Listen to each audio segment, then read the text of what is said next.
Hello, one and all, and Merry Christmas. Uh, Woo. Happy holidays for those who for the other holidays. We are back here I tonight. assume it's not. I don't think it's any other holidays currently. Yeah, Depending but on how your time works and uh, when you're watching this, though. Happy uh, whatever holiday. happy Maybe it's whatever. Arbor Day. Could be Arbor Day. Sorry. Yeah. So we're here. Eric and I here on Christmas Day Eve. We both still our schedules freed up, so we're gonna continue to stream here with some more Steins Gate Zero, which I posited and put forth is a Christmas game.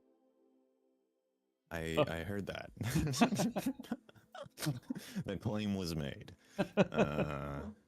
And we'll see, I guess. We shall see. I mean, Christmas occurs. If you can't swing, so like I let Die Hard fly as a rule, because my rule is usually, well, so like a Christmas adjacent moral is usually a big plus. But the big requirement is that it has to not only be Christmas during the movie, but Christmas has to be like an integral component of the plot. The fact that it is Christmas needs to matter. It can't just have happened on Arbor Day, for example. In my head. And Die Hard does. They can they do the heist because it's Christmas. Everybody's out of the building. It is an integral component of the plot that everyone's gone for Christmas. Well, and he comes back and learns the ways that he can be a better dad, I think. They start to push him closer to his... Anyway, it has a Christmas adjacent. Deeper than just because Christmas occurs. I don't know. Sorry. Like Harry Potter movies don't have a Christmas theme. Christmas occurs during the movies. There are Christmas-looking scenes, right? That's true. Anyway. Well, in that case, sorry. My evidence may be tenuous. Yeah. Well, this is a time travel game. Oh, that's right.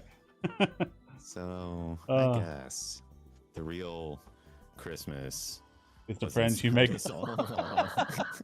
the friends we made along the way. Yeah. No, I don't know.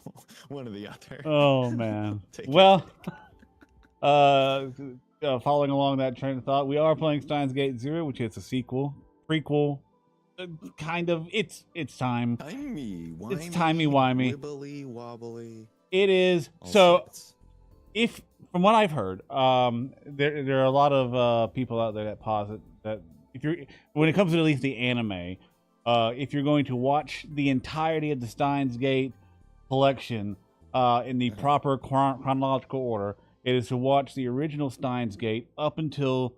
And this kind of it correlates with the game up until the scene where Okabe goes back in time to try to save Kurisu the first time, then stop the original Steins Gate, and then pick up this Steins Gate Zero, and then save the last episode of the first game or first to the original anime to the end.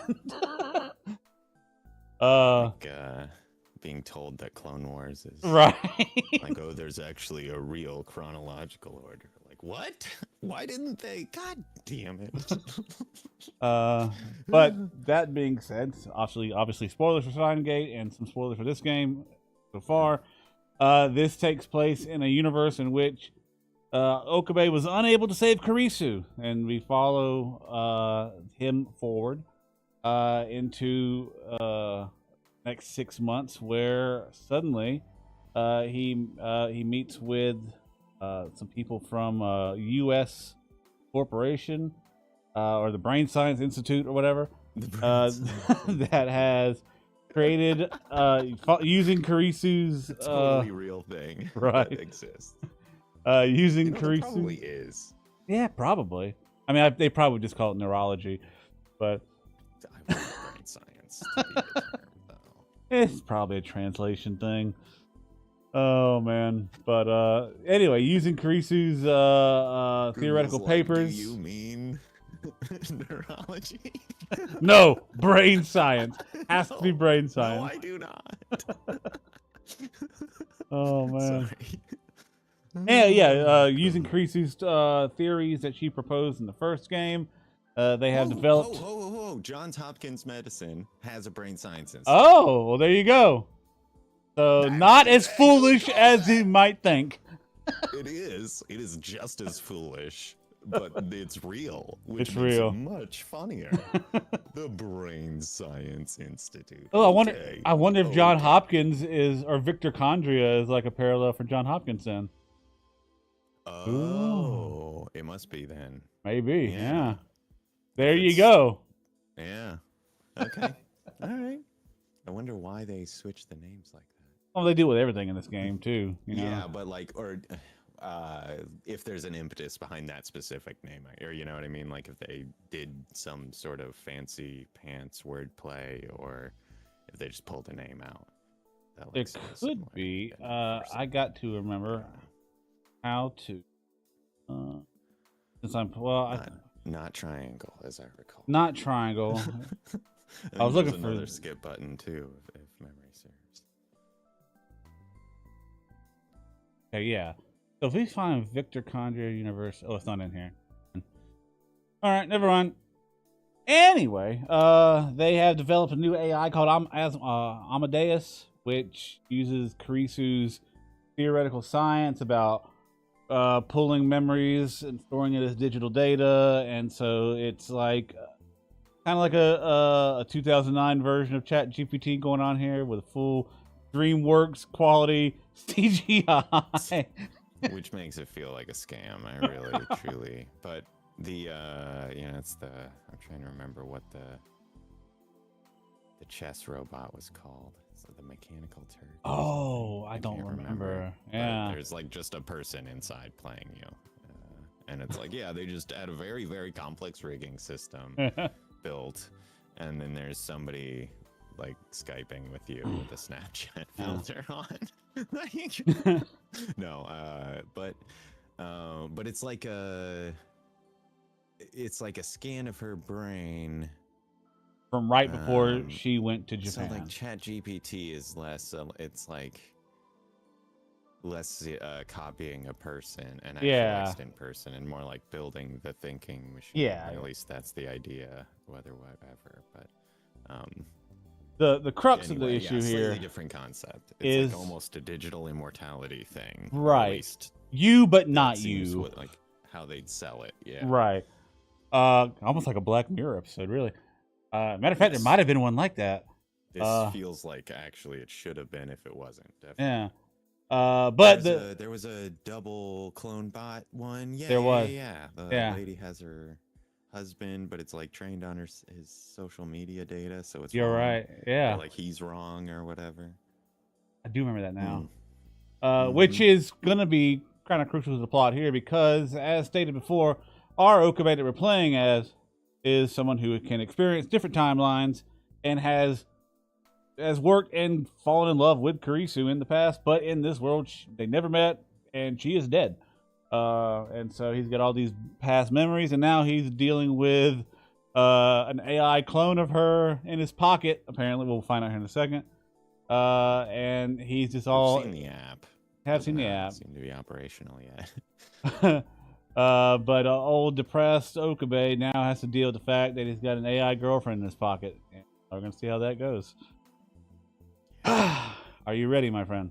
Don't like that there's like Kurisu children models or child Kurisu models.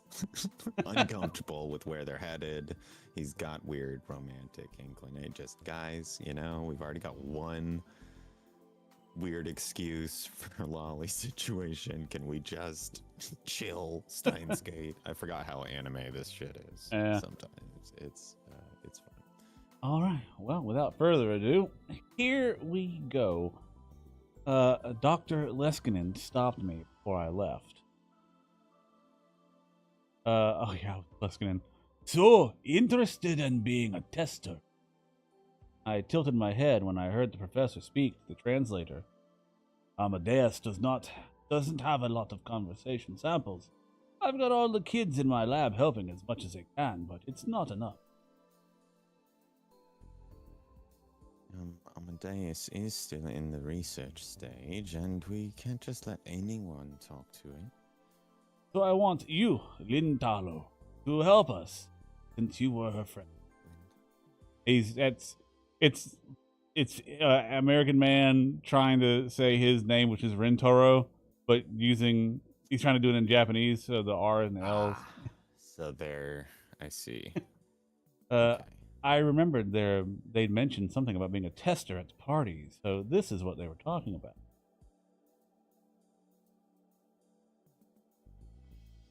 Sorry, my internet's being bad again. But the professor and I will be staying in Japan for a while. We'd like you to be a tester while we're here. Your job will just be talking to Karisu.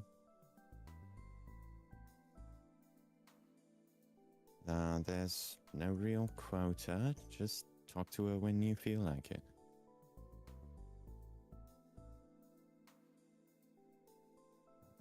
But twice a month, I want you to report on your testing to me and the professor. Oh, and I'm sorry, but we cannot pay you. I want you to keep that in mind when you decide. This is not a job. I am aware that it's cruel to ask you to talk to an AI that's perfectly identical to your dead friend. Are you? If you're not interested, feel free to turn us down. I remembered what it had felt like to talk to Risu when the monitor was manipulative. just about to turn off. This is what Karisu said. Let's talk again sometime, Okabe. That's what I'd hoped for when I came here, wasn't it? I'll do it. Let me do it. I thought I was ready when I accepted the job, but I never expected this. Ah, there's that ringtone. How do I answer?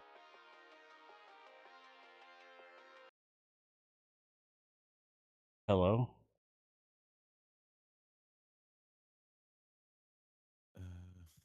It's Makise. Risu was displayed on the screen. Yes, Amadeus. The app the professor had given me allowed me to access the servers at Victor Conjure University from anywhere, 24 hours a day.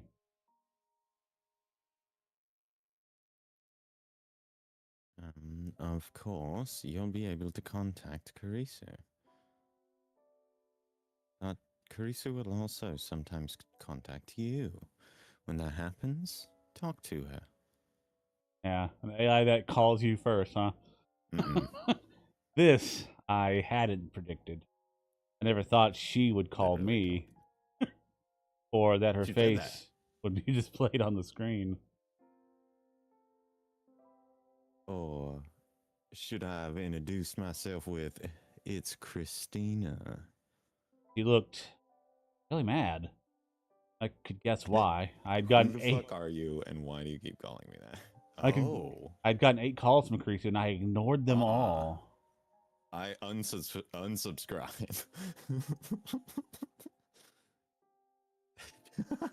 I do not want to be stalked by my AI girlfriend.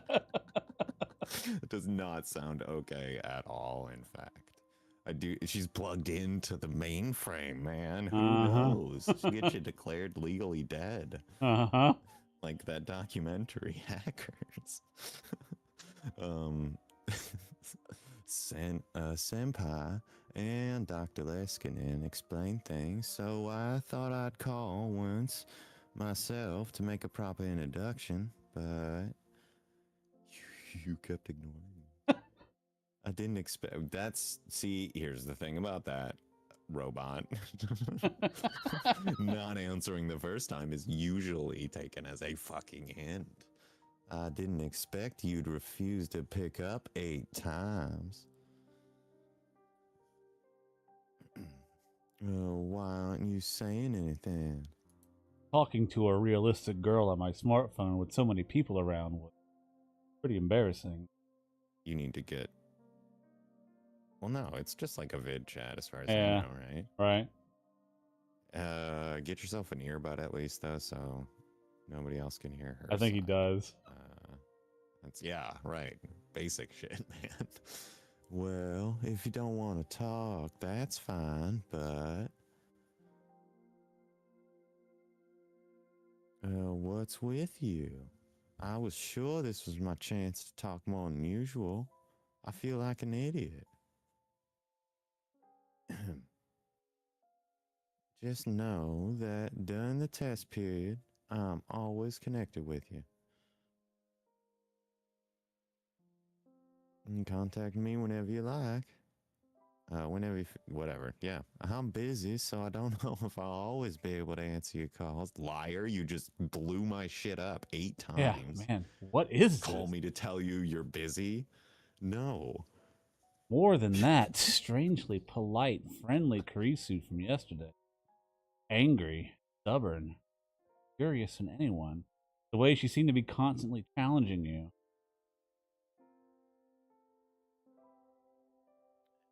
In a way, goodbye. I realized that this really was Makise Karisu. That was the girl I'd spent those 3 weeks with. Lab Mem 004, my assistant, Christina, aka Makise Karisu. Her movements were a little more jerky than I'd seen on the computer in Dr. Leskinen's office, but evidently that was because of the smartphone. This alone was enough to make me feel like my heart was being squeezed dry. Stood still, holding the So you got smartphone tight. DreamWorks in. To fucking do the rig, and your goddamn app doesn't even run on a smartphone.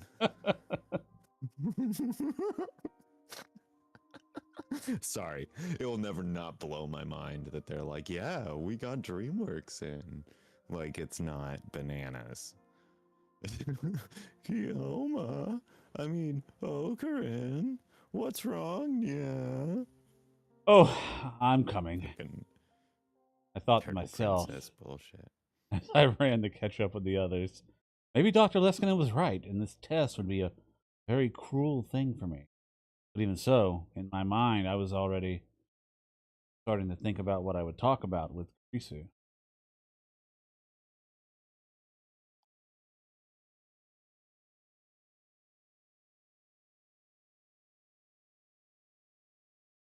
Oh yeah, so this is where one of the things they this is different from Steins Gate, but it's something this company did going forward further with the game was like the side stories that don't feature Rintaro at all. This is one of them. Yaho Okay. Maho was remembering. He was remembering the last night she'd spoken to Makise Kurisu in person. 3/28, 2010. Oh boy, you're gonna have a conversation with yourself. Oh shit. Okay, here we go. Sorry for in advance, everybody, for how long you have to wait between lines. Seriously, why do I have to do this now of all times? That night, Kurisu was whispering to herself a lot. Terrible cadence. Victor Condra University's Brain Science Institute. Maho and Kurisu worked in the same room at the lab. Thus, Maho was forced to hear Kurisu's angry mumblings, whether she wanted to or not. A little was fine, but she'd been acting like this all day, and it was keeping Maho from concentrating. She finally snapped and turned away from the paper she was writing.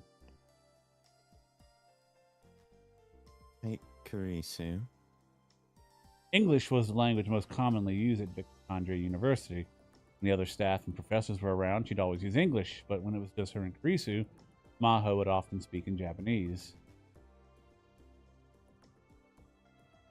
Would you stop it?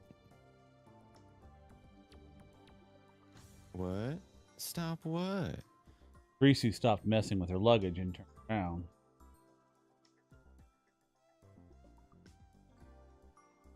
You're so loud that I can't concentrate. I need to turn this paper in by tomorrow.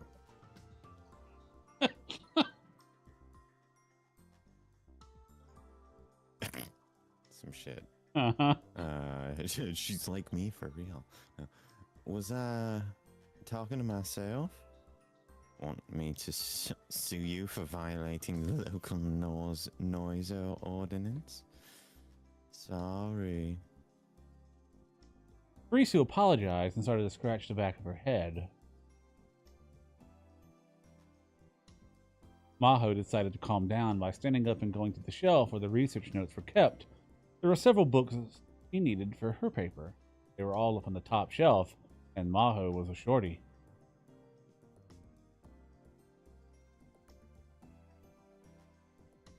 This must be someone's idea of a prank, she'd said, stared up at the heavy book. She decided to try and reach for it, but no matter how she stood on her toes, she came nowhere close.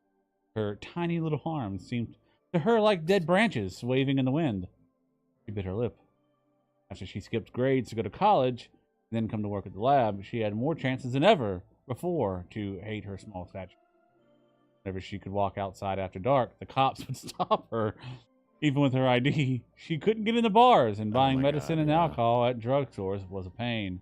In a college town, 100%. Yeah. They'd be like, yeah, okay, kid. Yeah. Get the fuck out of here. The most humiliating part was that no matter where she went, everyone thought she was in middle school. Nobody believed her when she said she was 20. Everything in America was just too big.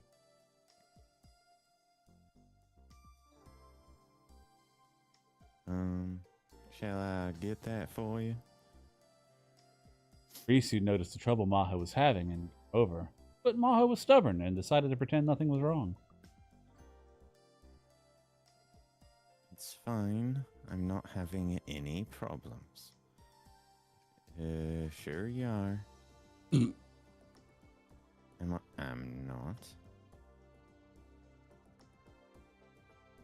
I've never had this happen, where a short person was like, "No, please do not help me get that thing on the top shelf." As the person who is like the de facto tall person job person at many a workplace in my life. Or fucking God, I can't even go through the grocery store half the time without somebody giving me that look like, do I have the guts to ask this guy to grab that for me? Right. Just like, what do you want? Anyway, you're sure? So where are these defiant, proud, short people? I haven't met them. Well, also, I think she considers Creasy her rival, so maybe there's like a competition thing there. Well, and like hers is a different. It's not just being shorter than average. Yeah. There's like a whole lot more going on, I suppose. Right. Which I hope at some point they will like say, oh yeah, it's like a glandular thing or whatever. I'm sure.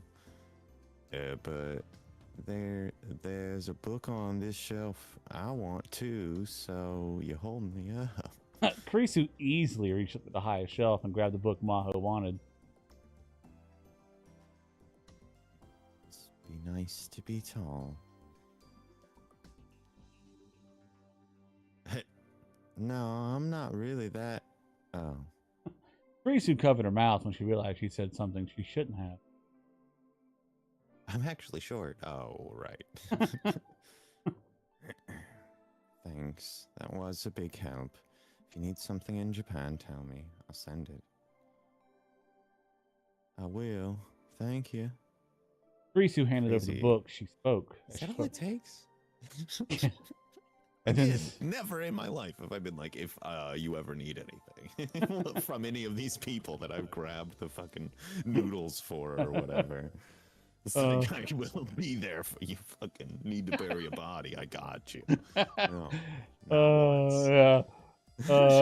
And then suddenly her eyes went wide and began to sparkle. Hey, senpai, about what we were just talking about. What we were just talking about. Talking to yourself? Huh? It's funny, because I'm yeah. It looked like Kurisu had come up with a new idea. This was a regular occurrence for Kurisu, and Maho was used to it. Oh, you got that face. God damn it. You're doing that I've invented something bullshit. God, the worst. Dealing with somebody who is that, like, successful in close proximity. It's like, damn it, I made it to Johns Hopkins. Can you stop showing me up for 2 minutes? I'm doing great. You're making me feel shitty. Wouldn't that be proof of a self? It's seems like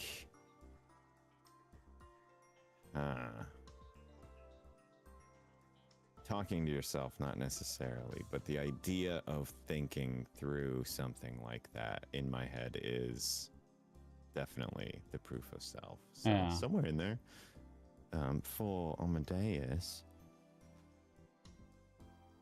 yes. Yeah, if she started talking to herself, I'd be pretty surprised. No matter how advanced an AI was, it wouldn't talk to itself unless you programmed it to do that. And there was no need anyway, or even a point to a feature like that. If an AI started talking to itself, that might be a good indication that there was a self-talk too. But Maho hesitated to agree with her. You should watch what you say here. We are in America. Yes. And don't forget that there are many people who believe that the soul is God's gift to mankind. Being and souls are nothing to do with one another. I suppose you're right. Krisu's expression dimmed. Krisu and Maho were both treated as heretics in the lab, especially since they were both Japanese women, and Krisu was simply too talented. Nobody ever actually did anything, but a lot of the older scientists were definitely avoiding her. Dr. Leskinen was the chief scientist, and the fact that he liked the two of them at all was all that let them do their research in peace. If the other scientists heard what also made everybody else hate him even more. Yeah. The other scientists heard what Krisu had just said. Who knows what they did? Maho patted Krisu on the shoulder. Well, go have a good time in Japan and refresh yourself.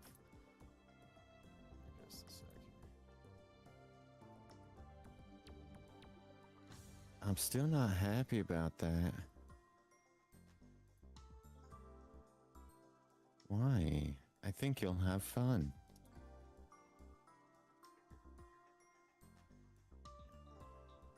If I'm doing an exchange, it should be to a graduate school. Why high school? That's probably a pretty good question. No, Like, I've already 100%. graduated high school. Why are you sending me to high school? Well, fuck am I going to a high school? What is that bullshit about? It has to be a high school, right? By Japanese standards, you should still be in high school. No, but like... Oh, that's dumb. That's some Billy Madison bullshit. Yeah. It's nowhere in the rules where it says the dog can't play basketball. Just accept that the professor is doing something nice for you. It doesn't seem nice. It seems like a waste of time. Maho remembered what Dr. Leskinen said. Krisu has a fragile personality. All the bickering in the lab is putting her under a lot of stress, and she's at her limit. It might ruin her as a researcher. That's what the professor had said, yeah. He really was worried about her.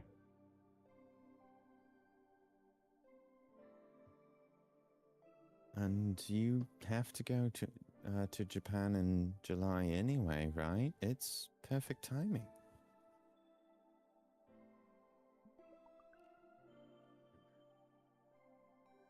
Yeah, I'm actually kind of down about that too.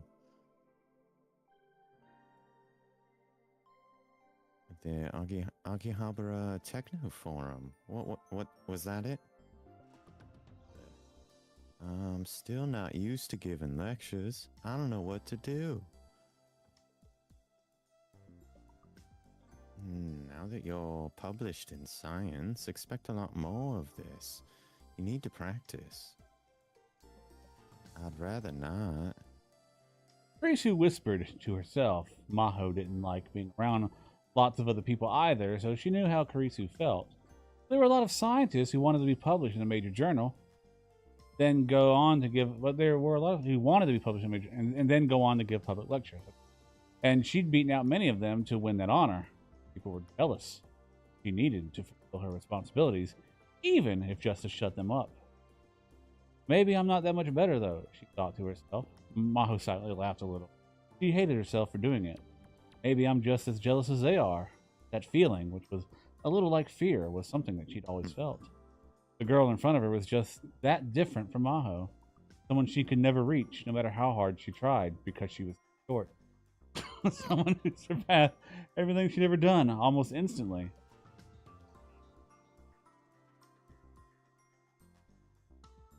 Senpai?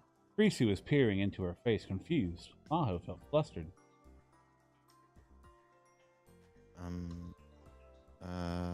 Are you meeting your dad in Japan? He'd heard that Kurisu's parents weren't divorced, but that they were separated. Her mom was still in America, and her dad was in Japan. Maho said it. She wondered if it was too personal of a question. But Kurisu smiled a little. Actually, I got an invitation from him. Oh, yeah? He's announcing a new theory this summer. I'm thinking of going to see the announcement. A new theory? Kurisu's smile changed into a small expression of consternation. That's a good word. I haven't heard the details yet. I know it's got something to do with the theory of relativity. Time travel. Yeah. Maho felt like she was hiding something, but didn't question her anymore. Anyway, take care. I'll be expecting presents. What do you want? Since you're going to Akihabara, why not something rare? You know a lot about Akihabara, right? Oh my god, is she gonna get the toy that Mayuri got instead? Ooh. The golden whatever. Or was it golden? I can't remember. There was a silver something, and then like Silver a regular one. Gotcha thing or something. Yeah, I don't know. Anyway. Huh? Why do you say that? You're always reading those sites during break. I see you on 4chan. Degenerate. What? Did Amadeus tell you that? She wouldn't do that. Sometimes I'm right behind you and you're so busy watching videos that you don't even notice. I can't believe you found out. Damn my carelessness.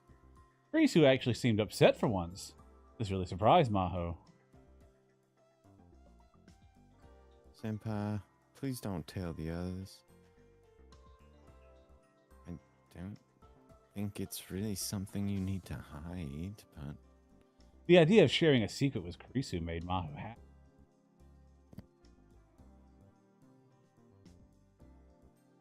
Got it. I won't tell anyone. Thanks so much. Kurisu seemed genuinely relieved. Maho continued. Hey. Once you get back from Japan, let's find out if Amadeus can talk to herself. Okay. Kurisu had a very happy look on her. It was the face of a born scientist who loved to explore the unknown more than anything in the world. Her smile was as innocent as that of a child who'd just been given a new toy. Very beautiful. It was one of the reasons that Maho liked the younger researcher quite a bit. But the promise the two of them made would never be fulfilled. In fact, they would never even meet.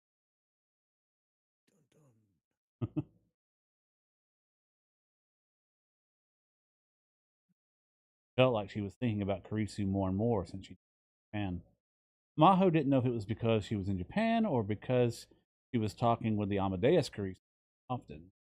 Maybe. Or the other weirdo. Was it because of the young man named Okabe Rintaro? Knows things about Kurisu that I don't, huh? Thinking back, the first day they met, she'd broken down and cried right in front of him. It was something she didn't really want to remember. She chased the memories away out of embarrassment. You were thinking. Oh, whoops.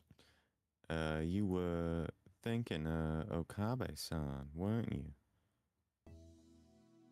She snapped her head towards the PC monitor.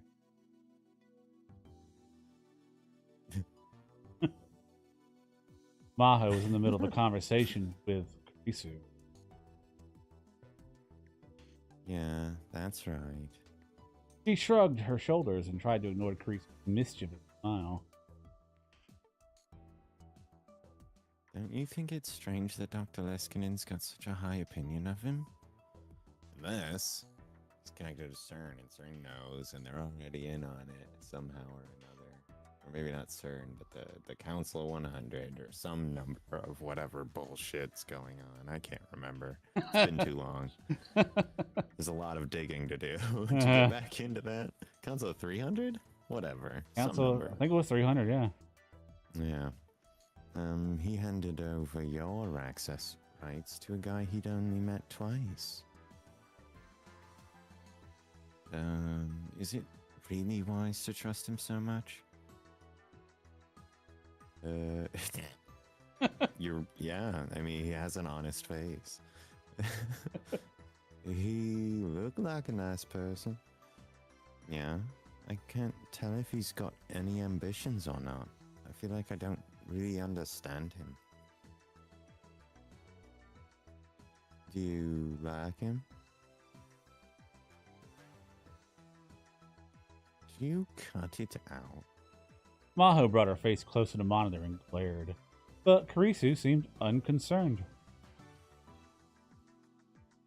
There's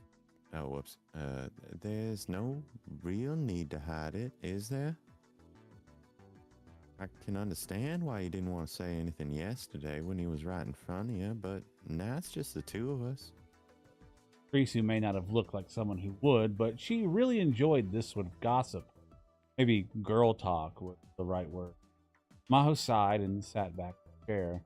The creaking sound echoed throughout the empty office. I really don't feel that way about him. So don't even really know who he is. I see. Well, that makes sense. Kurisu let the matter drop. Bothered Maho a little. Yeah. Okay, nerd, whatever. One day you'll come around. But what does interest me? What is it? No, it's nothing. Liar. Maho had been spending a lot of time thinking about something yesterday, to the point where she'd even put off her research. What kind of relationship was there between Kurisu and Okabe? What was Kurisu feeling in the days before he died? She would have liked to ask Okabe if she could. If only some way of contacting him. Right. And asking the question. Senpai, did my original and Okabe-san know each other? Maho shivered. It was as if Kurisu had been reading her mind. Oh, interesting. No, probably not. There's no mechanism. Anyway, how could you tell? I came to the conclusion after listening to Akabe-san and hearing your response. Is that phone noise? Yeah. It's... Yeah, no, you're good. I just thought I heard something tell you that you got us text or whatever. If it was in the game. Maybe it wasn't. Oh, no, it was mine. Oh, that was a real life one. Yeah. My bad. I didn't mean to call you out. I thought it was the game contacting you. I guess we're talking to her, and then she'd be the one who's trying to get a hold of us, and we're not even with Okabe right Right. now. Anyway, my bad. It's all just circumstantial evidence, but do you want me to show my proof anyway? It's fine. Knowing you, the conclusion is perfect. The way they use words like proof in normal conversation showed that both Maho and Kurisu were scientists at heart. The word you were looking for there is nerds. I mean, you know, I'm sure that there are scientists that don't. Probably. maybe. Yeah. I don't know. If he has memories of me that I don't possess, that's likely to cause problems with our conversations. I'll leave it up to you how to deal with it. He may bring it up, possibly, and if you want, you can ask him. Maho still didn't know if Okabe would even access Amadeus at all. They weren't forcing him to. Feigning ignorance is the same as lying, isn't it? Kinda.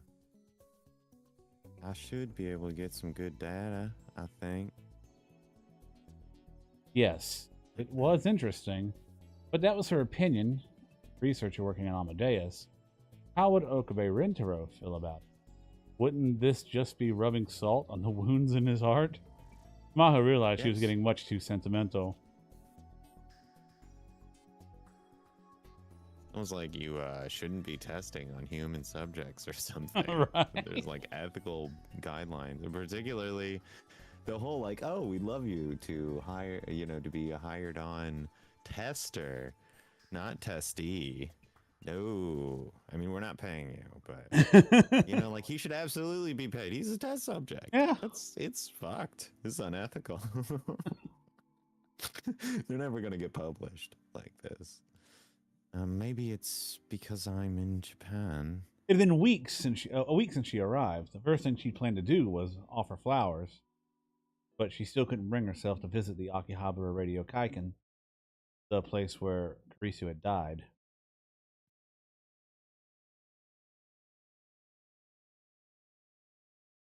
What's that? A new character. The sun was setting earlier. I don't recognize that face. Weird. Now that December had arrived, Nakase Katsumi was surprised by how quickly it got dark while she was out rummaging through the cosplay shop. The wheeled suitcase on the ground next to her felt heavy. She'd done her best to jam everything she bought today inside, and it was bursting at the seams. Still, spending the whole day shopping with her cosplay friends was a lot of fun. She felt tired, but it was a good tired. Her footsteps were light as she walked back to the station. Bookie-chan, you look like you're about to start skipping around, don't you? I guess I'll take the brunt this time. Okay. Oh, are you gonna be both? Yeah, you could tell. It was so much fun doing all that shopping today. I'm so satisfied with what we had got. Miyushi had a lot of fun shopping too. Thanks to Fubuki-chan. Thanks for coming. I'll do anything for you, Mayushi. Fubuki tried to grab her friend, Shina Mayuri, for a hug. Mayuri dodged out of the way. Mayuri may have looked like an airhead, but she was actually quite athletic. Fubuki, by the way, was Nakise Katsumi's cosplay name. Katsumi was in her second year of high school. She and Mayuri were the same age, but were total opposites. Katsumi was boyish and athletic, and while she cosplayed as a male character, she attracted more female comic-go than male ones. Comic goers. It's like groupies or something similar. Now we don't have to worry about winter Kamima, do we? Boy. Jesus. Yeah, all right. The four friends. The four friends have gone. Pick up the other two, Okay. I suppose. Yeah. To be fair. That'll work. The four friends have gone to cosplay shops along Yugiwaya, Tomi Road, and Tokyo Hansen Ikebukuro, then moved to Akihabara and visited several more. This was all part of the final preparations for Winter Kamima. Oh, Jesus. I didn't actually think about what I was going to do for voices, though. I should have thought about that.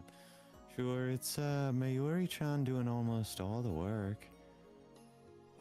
Sure, but whatever. Don't push yourself too hard, okay, Mayuri-chan? Kaede sounded a little worried. Her real name was Kurishima Kaede. She used her real name as her cosplay pseudonym.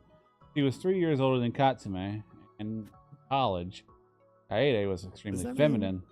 It's not a What did that? I didn't mean to jump in the middle of that line. That's a keeper, clearly. But I just like, is it not a pseudo? Isn't it not a pseudonym if it's your real name? Right. Like, even if I don't, isn't that? I'm just confused by that. Sorry. Please proceed.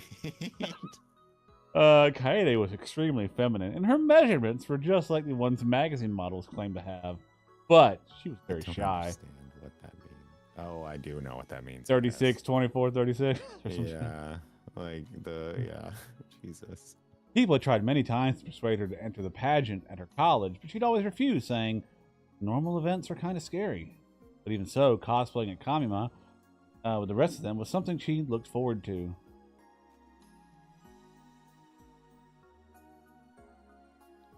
So why don't we all help Mayoi-chan make the outfits together this time? She has a beret on. Yep. Sorry. Not that creative. Amayuki proposed. She had very noble, elegant features, but the rest of her was easygoing and laid back. Though Katsune was a fellow girl, she still thought Amayuki was beautiful. Even her light blue, penetrating eyes lacked the arrogance that beautiful women usually possess. It's not a harem game, but They were filled instead with a friendly light. Look, none of these girls here are interested in Okabe. I can tell you that right now. Okay. It's not about Okabe. All right, it's about us. That's what this game is. It's not for Okabe. The game is for us. Her real name was Amane Yuki. She was a senior at Meiji University in the same club as Kaede. She was the oldest of the four. She once tried to give up cosplay and focus on job hunting. After just 6 months, she'd given up on work and gone back to costuming. How does that happen? What does that even mean? Maybe she makes more money as cosplayer. I don't know. Oh, okay. But I guess that's not how I would phrase that then. I feel like I would say that instead. She realized that jobs don't pay as well as cosplay or something. I don't know. Since then, she's been words. spending more time with Katsume and the others. Oh, you don't have to help me. Everyone smiled at her, but Mayuri quickly shook her head. Yeah. I didn't actually listen. You guys paid for more than half the cost of the supplies, right? That's enough to make Mayushi very happy. It's not enough to make up for how much you paid, though. Right? Like, I mean, wait, no, not half. You're not even paying for labor. You better pay for materials. What the shit? People, come on. Mayuri, know your worth. Over here, she's fucking supporting her life on this. Unreal. It's not fair. It's not right. You're making our outfits, so we'd feel bad if we didn't pay.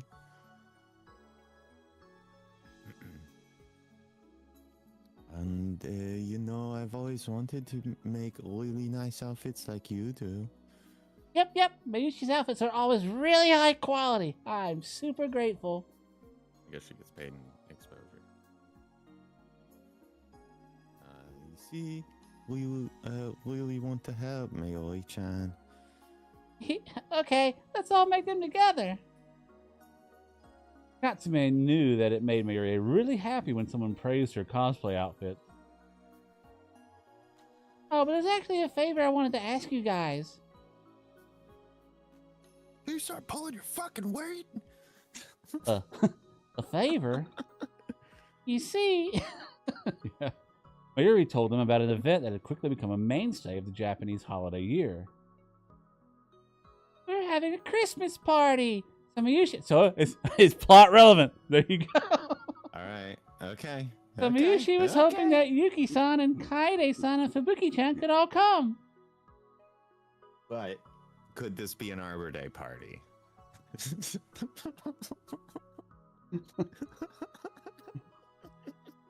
I'll say I'm from Buki. A Christmas party, huh? Yeah, can you come? I want to go. I want to go. Yeah. Jesus. Katsu's only plan for Christmas Eve was dinner with her family, so she raised her hand instantly. None of her friends at school wanted to do anything that night. She'd been a little put out about that, since it meant they all had boyfriends. That's it. I guess in her mind, maybe. Maybe in Japan. I don't know how Christmas is handled elsewhere. I suppose. You're going to Like learn. what you do. I suppose we are. Well, you can go too. Kaede also nodded, but Yuki seemed a little hesitant. I don't know if I should go. Huh? Do you have plans? Well, of course, a girl as pretty as Yuki-san's gonna have a ton of guys asking her out for a Christmas date. Right, because I feel like there's a KFC date night thing, but I could be imagining that. What? No, it's real, I swear. Hang on. Sorry, I gotta look this up because it's eating a hole in my brain right I got you. Decades old. There is a KFC Christmas tradition. I don't know if that's related to dating. Sorry, started in the 70s.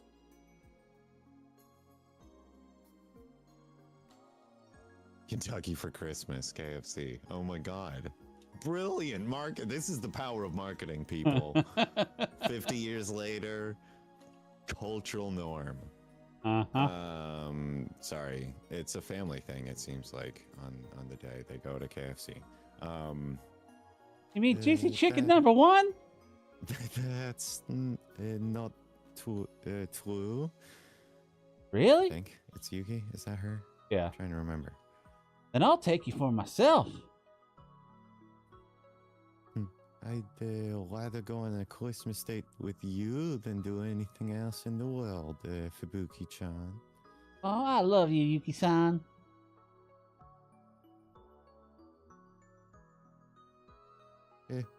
I thought you only cared about Mayuri-chan.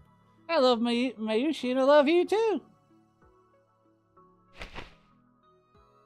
Whoa. Katsumi quickly jumped over to Kaede and gave her a big hug. Kaede was soft and smelled good, and enduring this sort of sexual harassment was nothing new for her. Woof. Sometimes the lines in these games. And Yuki-san, can you show Mayushi how to make a yummy quiche? Yuki was an excellent chef and had been teaching Mayuri a lot lately. Both Katsumi and Kaede would also occasionally participate in what they called Amana Yuki's cooking lessons. I definitely think making a yummy quiche is a euphemism. Sure. What kind of quiche? Mayushi thinks spinach and mushroom is good.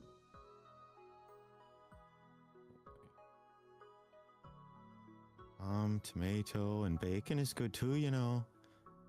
Oh, just thinking about it makes me drool. Yeah, I'm not sure. Okay. I'll teach you how to make both. Really? That's right. Everyone would be happy if there's a lot of different ones, right? All the quiche. Is this for the Christmas party? Also, I want to point out, it's never brought up, I don't think, at all during this cutscene or the scene, but if you look at the news outlet up there, there's an epidemic outbreak in Japan. Oh, you're right. Yeah. Go ahead. I think Oh, I got yeah, that. gotcha. Is this for the Christmas party? Yep, there's less than 1 month left, so I want to learn it in time. Then we'll have to train extra hard. When do you want to do it? Tomorrow? Yay! Mayushi is okay with that. Katsumi went over her schedule in her head. Tomorrow, huh? I'm supposed to meet a friend. I've got work. Katsumi really wanted to go, so she was pretty disappointed. She would have loved a chance to eat one of Yuki's good quiches.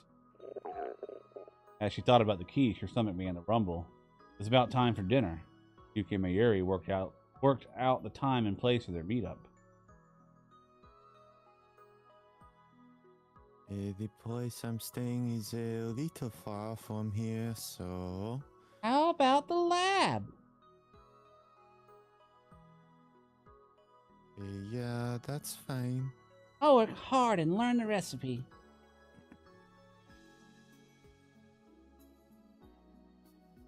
I hope it's a fun party. Yep, Mayushi's gonna make Santa outfits. Will you all wear them? I swear, Miyoshi just like has a thing for this. It's like her getting people to live. Like there's a weird, like this. All of this is a cover so that she can engage in malicious leering at her. No, that's not true. It's like the payoff. There's porn. Porn exists. It's real. Well, you're making even more outfits than the ones we need for Kamima. You're really excited about these. Mayushi's raring to go. Mm-hmm. Here he posed like she was cheering. If you're making Santa outfits, I'd like one with a cute mini skirt. And then some white knee socks and red boots. Huh? That would look good on you, Katie-chan. Do you think it would look good on me? Katsumi spoke to Mayuri and Yuki without any confidence in her voice. I know you like the cute. Oh, whoops, wrong voice. That's I know. French accent. I know you like the cute outfits best. Blah. There was nothing Katsumi could say. She was right. It bothered Katsumi that she looked a lot like a boy, and she knew that sort of clothing didn't look right on her. Still, at her heart, she was a young girl, and she wanted to wear cute clothes. Leave it to me, Yushi. I'll make clothes that look great on you.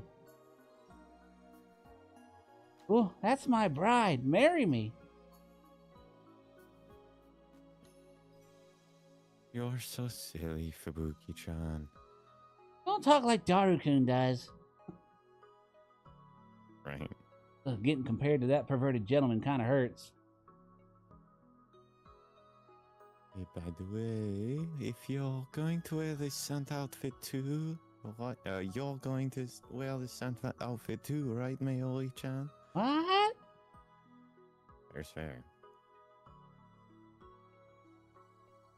Don't let me. You're cute. You should cosplay more. But I just make the clothes. I don't wear them. Objection, that's a waste. Aw, not you too, Fubuki-chan. And what's more,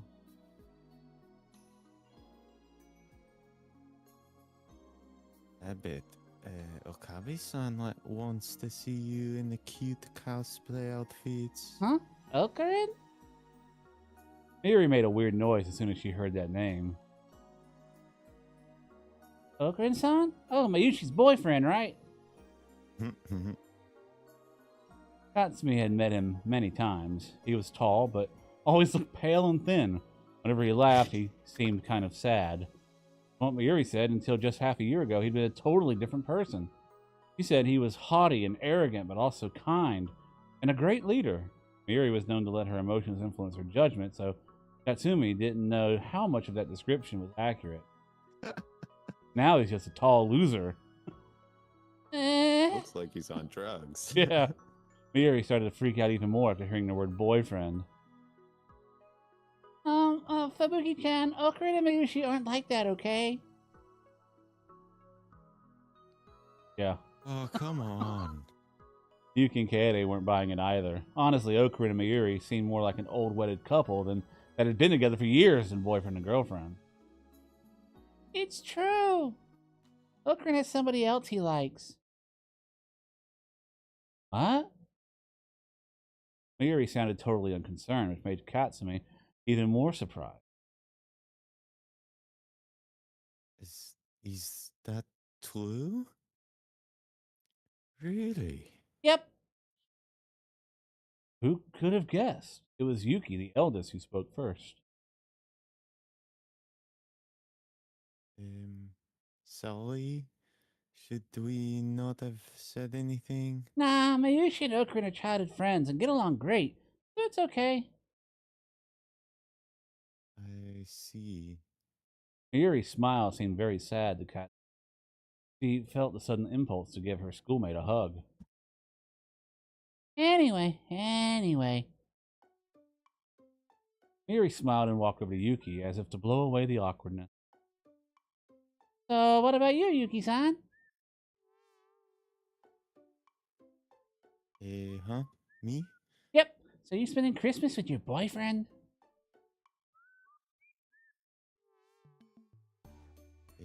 I really don't have one. Really? You guys have all the wrong idea. I'm not that popular. Between you and me, never even had a boyfriend. What? Oh, wrong one. First Mayuri, then Yuki. Katsumi was stunned. Is that true?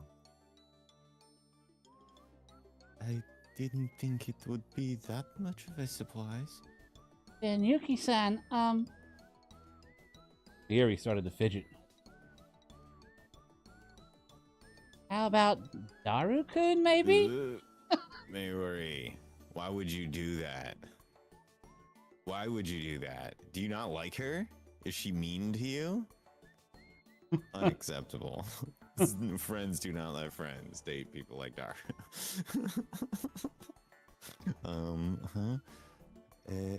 Ashita-san? Yep. Wait, where is this coming from, Miyushi? Ashita sounds a perverted gentleman. Yeah, right. Who knows what he'll do to Yuki-san? The man that Katsumi and Kaede were insulting was Hashida Itaro, a college student and a member of Mayuri's club. He was a hardcore otaku, one of the hybrid types who said he enjoyed both 2 and 3-dimensional girls. And like Katsumi had said, he was a perverted gentleman. He would say perverse things all day without the slightest shame. Whenever you told him he was a pervert, he would say, "No, I'm a perverted gentleman." He was a dangerous guy. Ew. But Yuki didn't seem bothered. She actually looked a little sad. Ashita sounds a nice guy, but you know, I don't think he likes girls like me. What? What? Do you even... Are we talking about the same person? Mary was shocked, far above and You beyond. are, in fact, well, I guess, I don't know, he doesn't care much for, like, meat space girls, it seems. Yeah, but she's also a cosplayer, which I think would fit right in Right. the... I don't understand that. I don't feel he has, like, very stringent standards. Mary was shocked, At far all. above and beyond her usual limit. She was so surprised she let go of her suitcase handle and let it fall to the ground. And instead of picking it up, she started talking frantically. That's not at Summer Kamima? Yuki had met Miyuri 4 months ago at Summer Kamima. Katsumi and Kaede had come wearing outfits Miyuri made. Kaede found Yuki at the convention hall all by herself and up. Afterward, they all gone to a party where she met Miyuri's friend Hashida Itaro. Katsumi had definitely witnessed Yuki and Itaro having a friendly conversation. Ever since then, Yuki and Mayuri and Daru had become friends, and Yuki had started going to Mayuri's club, the Future Gadget Laboratory. In other words, Yuki and Itaro had been talking ever since Summer Kamima. But still, Yuki chuckled sadly and shook her head. I'm sorry, so she has a... So, this is the most unrealistic thing that has occurred in this game so far. well, need I And it remind you, includes time travel. speaking of time travel, I don't have, I guess it's been a while since the first game, but Suzuha is Daru's daughter. Yeah. And Suzuha and Yuki look pretty similar. They don't. Yeah, their hair color is the same, basically. Anyway, face shape's not far off. The eye color's more like unbelievable. I can suspend my disbelief only so far. I read those lines. Damn it. So I'm thinking it's probably best if I don't go to the Christmas party. Aww. Like, honestly, my assumption would be that something else weird and sketchy happened and that she's just not comfortable talking about it, like, frankly. And I'm not trying to make light of that, but, like, yeah, it's like, no! What? No. I think Hashida-san likes girls who are more like, yeah, okay, there's that, maybe, as well. Like I said, not enough standards was the problem, is that he had like a little sister, and a little sister who's really strong-willed and who bosses her big brother around. Aww. Like maybe Suzuha-san? Gross. That. For some reason, Miri looked like she was about to cry. She seemed to want to say something, but couldn't bring herself. Her lips were quivering. Mayuri-chan? Nothing. But it certainly didn't look like nothing. Tatsumi couldn't bear to watch her anymore, so she gave in to her impulses. Miyushi, don't make that face. You look cutest when you smile. Come on, if you don't smile, I'll tickle you. Tickle, tickle, tickle. No. Stop. This is assault. Tatsumi snuck behind Miyuri and started to tickle under her arms. You give up? Oh, Fubuki-chan, you're so mean. You're too cute, Mayushi. Oh, God. Miyuri was laughing so hard, and she was crying. And this time, Katsumi succeeded in giving her a hug.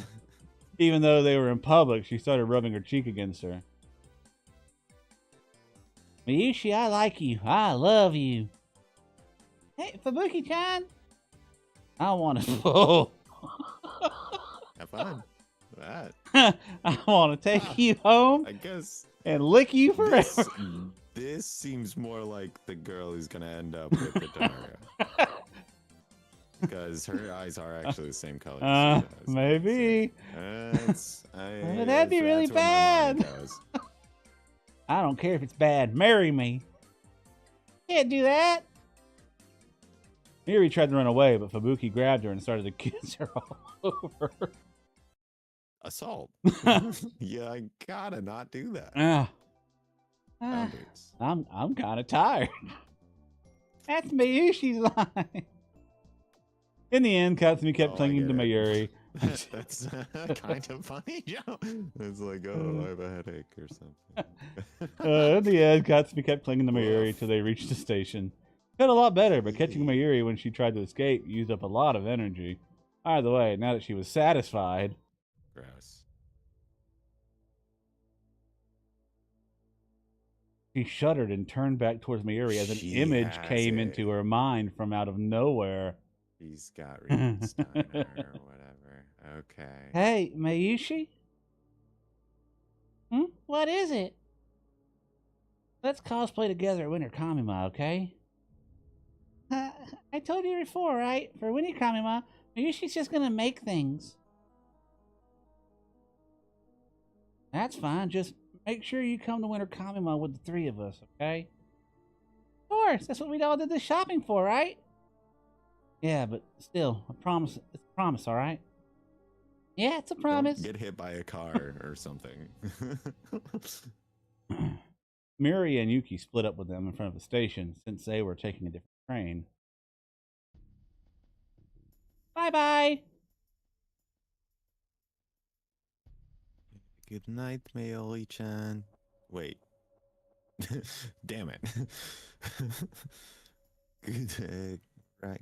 Good night. Shit. What was it? Right. Yeah. Fuck. It's not that hard. You wouldn't think. Right. Well, good night, Mayuri-chan, Yuki-san. I read Yuki-san and I was realizing I was using Yuki's voice, and then the whole thing fell apart. Wheels came right off. Bye. Bye-bye. Katsumi stood still and watched the two of them until they were out of sight. She felt like she was about to cry and looked up to stop the tears from.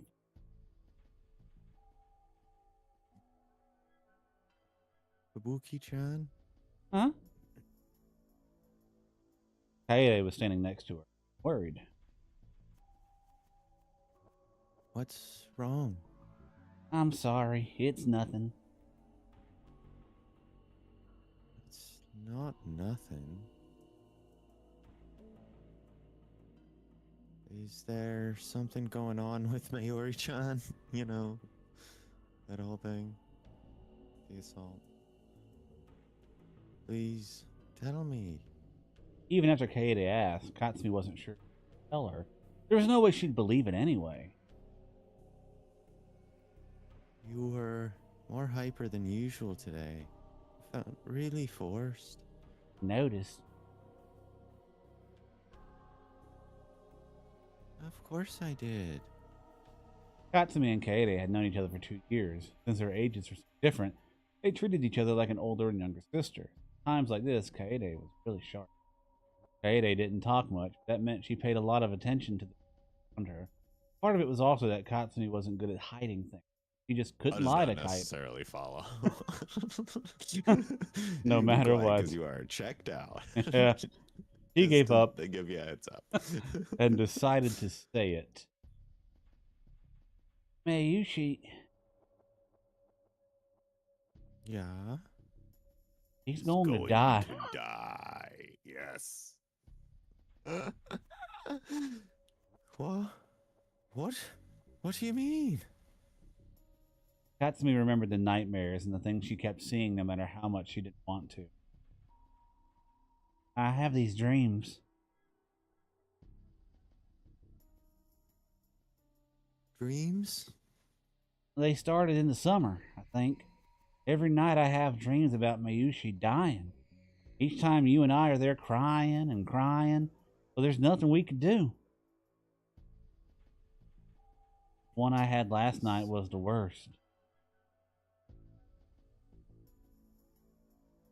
Mayushi just collapses right in front of us. Stops moving. Okurin-san is screaming and holding her. He's screaming so loud. What happened to me? Why do I keep having these dreams?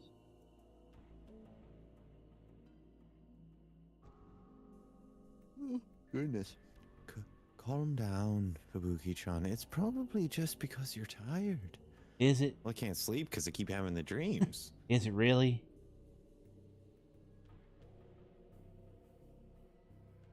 But doctor, I am the clown. Whatever. You saw Mayuri-chan today. She was fine, right? Kaede gave Katsumi a gentle shoulder hug. So, it's okay. I don't want Mayushi to die.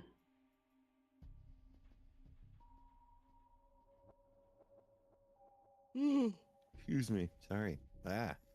That's impossible. It won't happen. I mean, she's not immortal. Well, Ever? I mean, builds into my theory that she is an ancient and eternal eldritch being, the source of, everything. Wait, what? Ever. Okay. Kaede's word made Kaede, what do you know? Kaede's word made Katsumi calm down a little. He was glad to have an older friend like this. Seriously, though, she has to know. She's got to be a plan. Damn it. I think. I don't know. We'll see. I'm convinced now that she must be a spy from CERN or whatever. Anyway, it's just your imagination. There's no way something that awful could happen. Her hand squeezed Katsumi's shoulder tightly. Being held like this made Katsumi feel a lot. Sorry. Being weird. But that night, she had the nightmare.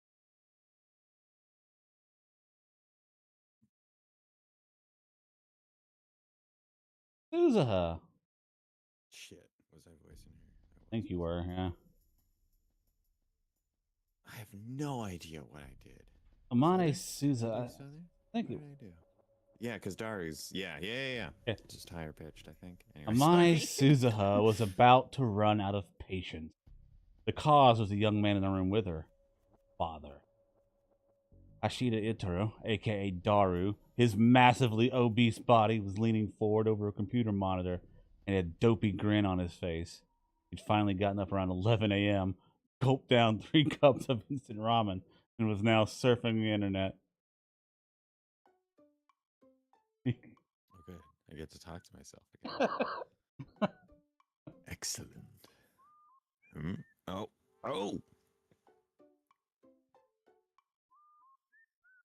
What? I hate people who sit there staring at the computer like, oh, dang. Like, what? At work, that was the shit that would get me. It's like, you know what? If I wanted to talk, we'd already be talking. Wait, Normies Must Die P and Parthenon are husband and wife? Nobody told me that. This? And wait, his handles is Normies Must Die, but he's a normie? He's got a wife. That's not fair. I thought he was on side of us loners. This means war. It's trolling time. But whoa, Air Channel and Twippo are already pissed off. I missed the boat. I need to go back and look at the timeline again. Oh. Dad? Yeah. That's what Suzuha. That makes sense. Suzuha called her father Dad. You know, just so Thanks you for know. the clarification. I mean, you established that's who he is, and then who was talking, and then what she said. So really, that was clear. It's who he was, after all. So there was nothing else to call him. Fucking Bible? What the hell? Suzuha was a time traveler from the year 2036, and 7 years from now, he would become her father. Which means she can't kill him, no matter what. Stop screwing around. All you'd ever do is lie around and eat, or look at the internet, or play video games. I told you that nothing but instant noodles and snacks will make you sick, but that's all you ever eat. Still. In fact, his PC desk was covered with snacks. He cleaned it regularly, but he never seemed to. It never seemed to make a difference. Why? And I keep telling you to exercise, but you never do. Suzuha realized she was complaining more than usual, but she had to say it anyway. At this rate, in the future. And then she realized that Itaro wasn't even listening to her. His eyes were fixed on the computer monitor. He moved his mouse out of sight, but she could still hear him clicking it.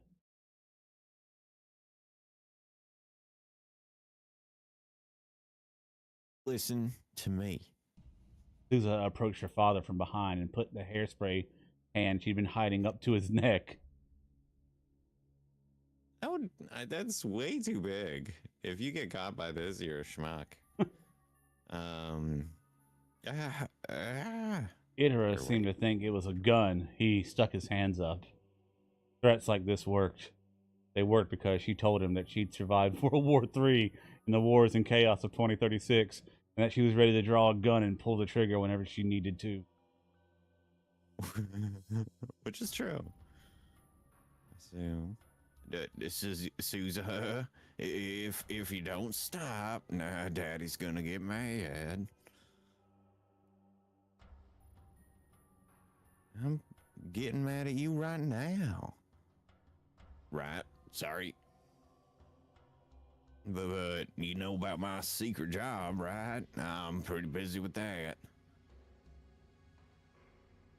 When you're as good a hacker as I am, there's always a ton of offers. fucking around on the internet. I don't have time to eat real food, you know? And there's the time difference, you know, with the overseas clients. So sometimes I'm like up all night. And in the future, oh, wait, sorry. In the future, you say all that, say that all the time. And Mom would always get mad at you. Even if, for the sake of argument, we can't do anything about your sleep schedule.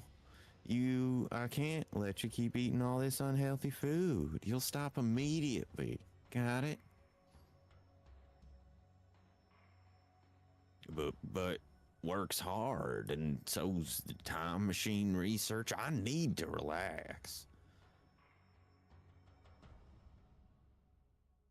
You just use that as an excuse to slack off. You're being a spoiled brat, Dad.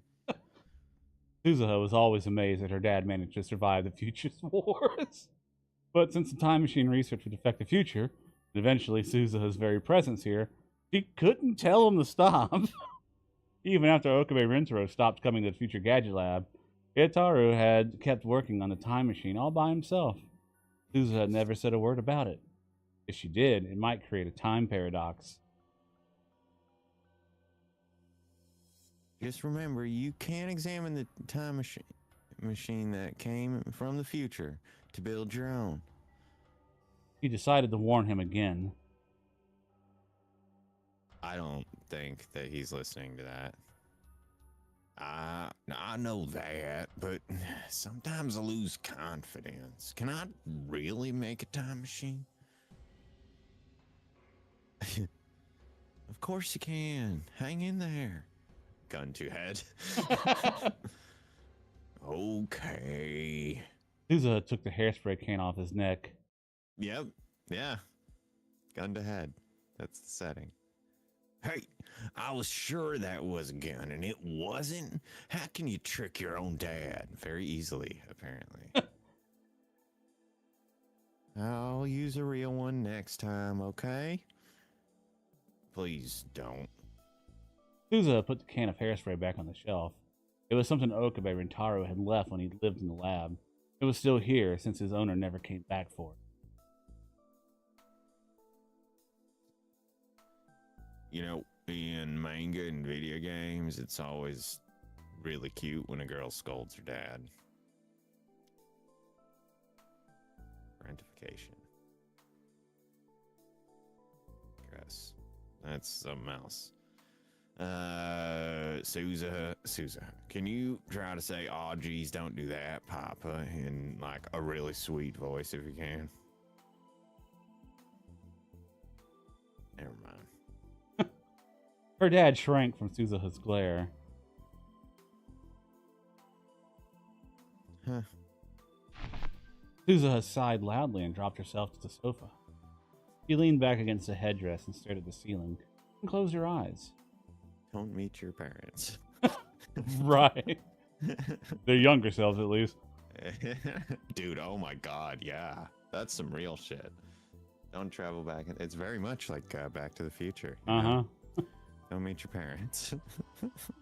They will hit on you. Apparently. What's wrong? It's nothing. You can't hide it from me. When you say it's nothing, that means I want you to listen to me. Right? Huh? Come on, tell me. Daru sounded very serious. Suzuha's eyes went wide for a moment, but then she realized.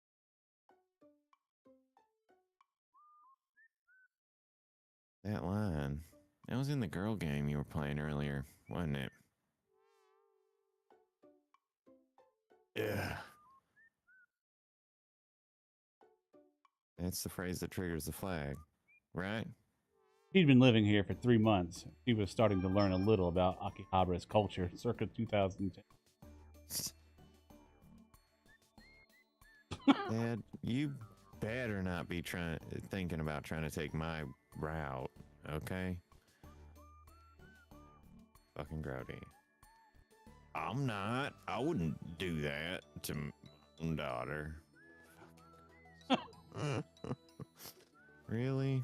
I always wondered about you in the future. Ugh. Huh?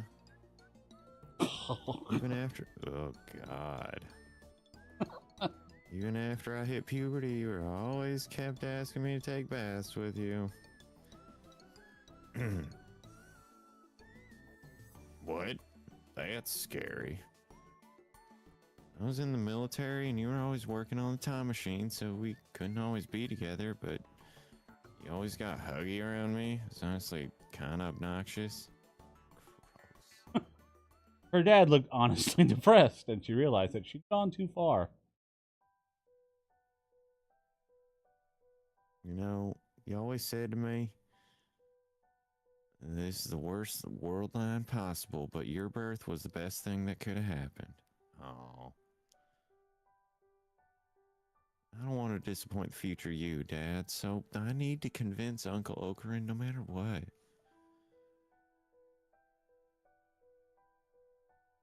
So, it's okay. I'll never be disappointed. Really? Yeah. But Uncle, he just won't listen to me.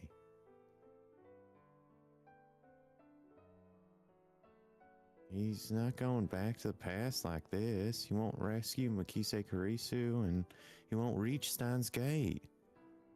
Steins Gate.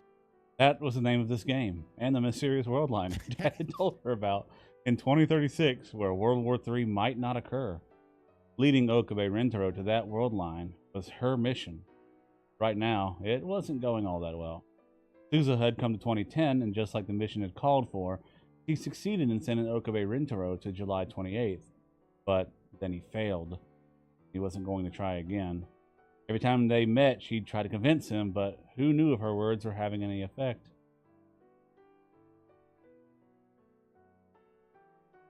In the end, this world line will converge into World War III, and many people will be killed.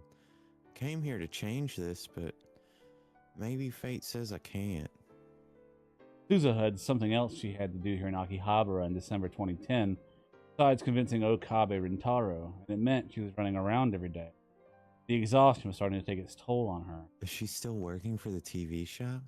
During the war, she'd been able to keep herself sharp at all Gotta be something times, else. and this level of exhaustion wouldn't have meant anything. The relaxed atmosphere of 2010 was actually making her realize how tired she was. She was feeling very sleepy right now.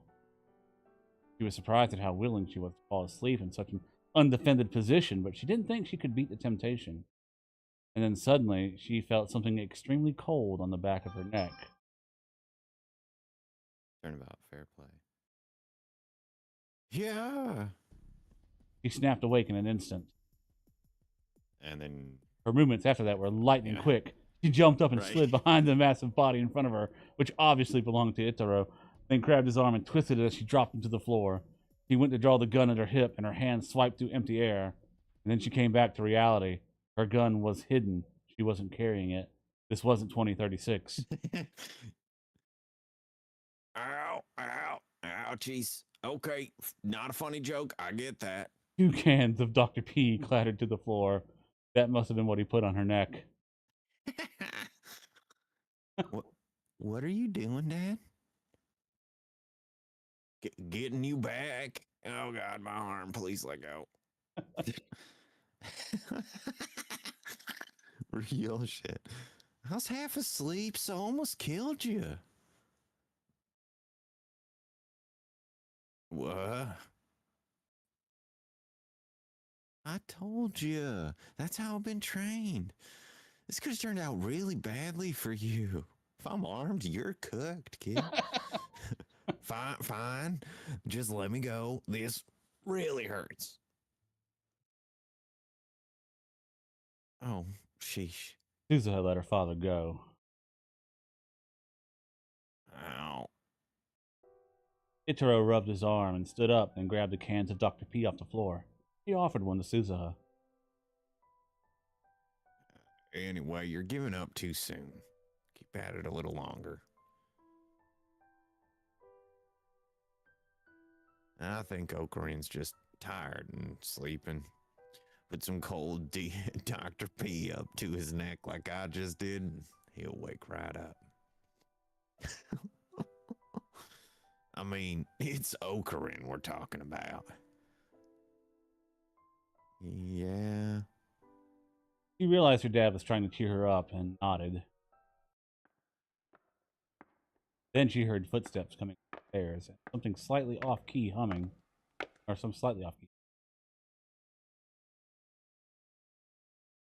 Ah. Their I eyes can't do met. that. Can't do both. Just the sound was enough to tell them who it was. Wait. Hi, Susan. Okie dokie. Suzuha moved fast, maybe even faster than when she knocked out her father to the ground. She quickly, silently jumped behind the curtain that separated the lab's development room from the rest of it. I heard the curtain. Just as she hid beneath the desk, there was a knock at the door. Hello? Don't remember. Yeah, I don't remember either. Suzuha knew that voice, of course. Well, good for Oh, Suzuha. it was her mom. You could tell. Fluky.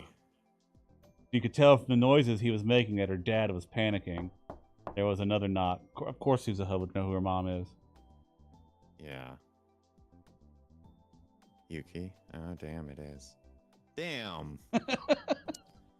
You can do better than that game. I mean, maybe you can't, but I expect better. Not mad, I'm just disappointed. Bailey-chan. Right, I'm coming. Oh God, you got all three. Mm-hmm.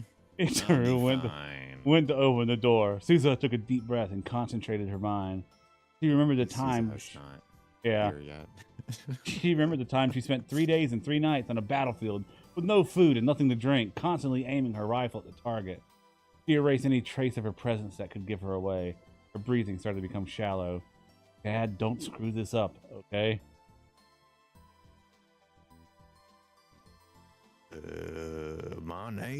Maneshi.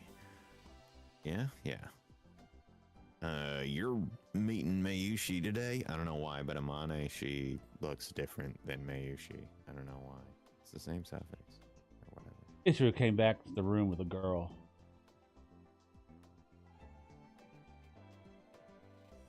Yes, we were supposed to. Oh my God, Mayushi. I'm serious. Yeah, no, she is. It's all an act. He's the most manipulative person here. He really is. Secret ancient eldritch, potentially a secret ancient eldritch horror as well. But that's, unconfirmed at this point. We were supposed to practice cooking together. She could hear plastic bags rustling. He must have brought the ingredients. Mayushi's not here yet. I see. Maybe I'm a little too early. Amane Yuki. Just as the name Amane suggested, it was Suzuha's mother in the future. In other words, the two of them in the other room were supposed to get married.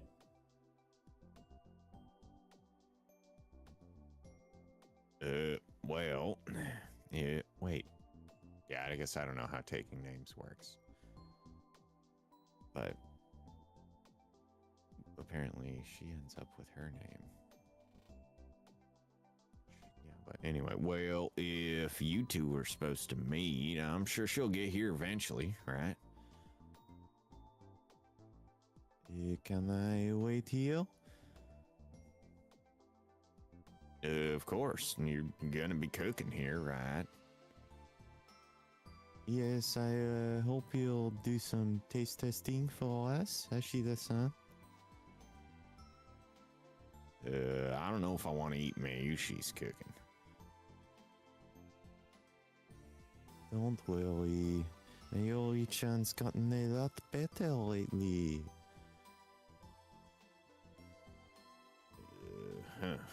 Ichiru was clearly nervous. As far as Suzuha knew, the only girl he acted that way around was Amane Yuki. Suzuha and Mayuri were practically family, and he got along fine with big sis Rumi. Saris Nyanyan, who worked at the maid cafe next door. That's So smart. it wasn't that he didn't know how to act around girls, but for some reason he always acted different when she was around. She told him that Yuki would be his wife someday. It was too late to do anything Why? about it now, but maybe that was a mistake. Yeah, maybe. Is your sister not here today? Huh? Yeah. Yeah, she's not? Or... God damn it. I see.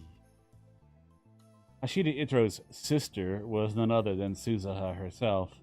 Around the same time Suzuha had started spending all her time in the lab, Yuki had become friends with Mayuri and Itaro and began visiting more frequently, which meant that avoiding her was almost impossible, and so she was forced to tell Yuki that she was Itaro's little sister. But still, she wanted to keep contact to a minimum in order to keep Yuki from finding out somehow. That was why she was hiding.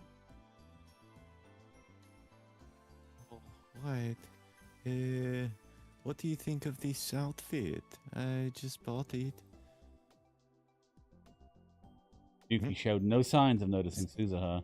She was twirling around in the center of the room as if she was at a fashion show. Yuki was a cosplayer and wanted as many people as possible to see her dressed up. Mayuri had told Suzuha that once before. In fact, Yuki and Mayuri spent a lot of time complimenting each other's outfits. Yep, it's great. Really great. Really? It's like, whoa, an angel, FTW. Thank you. You should dress up too, Ashita-san. Just lose a tiny bit of weight, and I think you look wonderful. Rude.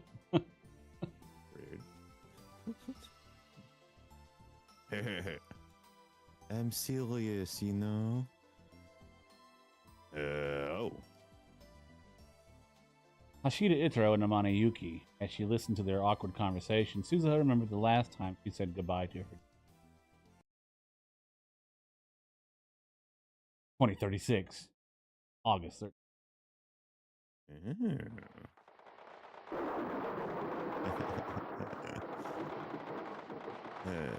Dad, peacekeeping squads have reached Matsubashi. Which means it's only a matter of time until they find this place. I guess the false information I leaked didn't do us any good. Well, let's hurry.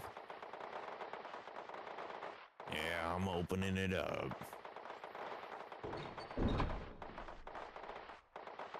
Ooh. Ow! I had no idea there was a door here. Nobody would ever find this, huh? Come on inside. What is this place? The room was almost totally empty and covered from top to bottom in soundproofing material. Not only were there no windows, there wasn't even a door to the hallway. The building they were in was once a symbol of old Akihabara, before it was almost entirely destroyed by an air raid during the last days of the tree. Only a few people knew about the secret room inside. The biggest reason was its secret, the silhouette of what looked like a satellite sitting in this corner. Yeah. Oh, this is the time machine, isn't it? Guess I'll be girl too. Is the time machine? It looks like Kurisu, but does look like her. It isn't. Okay, so Oh, presumably Kurisu. Anyway, Kagari, it's dangerous, so don't get too close. Suzuha spoke to the little girl clutching Mayuri's hand. Most of the children in this era had skin inflammation somewhere on their body from all the radioactive rain, but she didn't. Her name was Shina Kagari. Her registration form said she was 10 years old, but no one knew if that was true.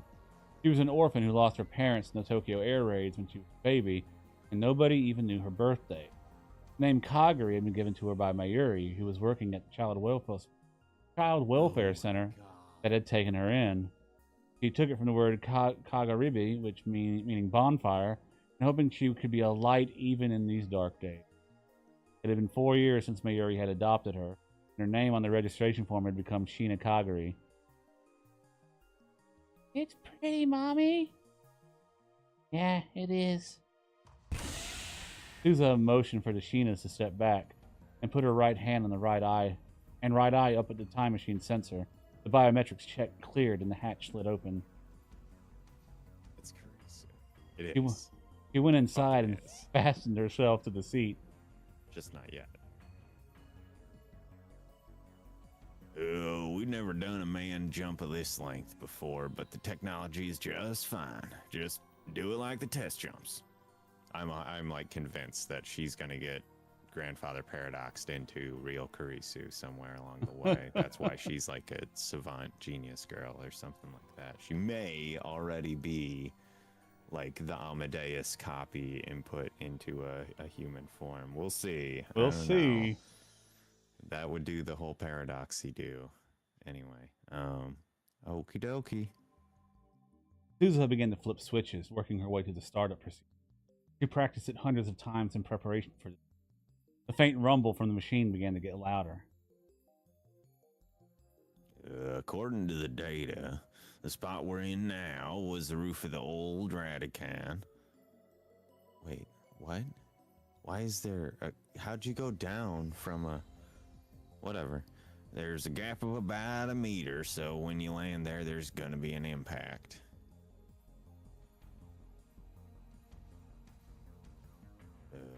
Roger. The time machine could move through time, but not space. To arrive at the radio building more than 60 years in the past, she needed to launch from right here.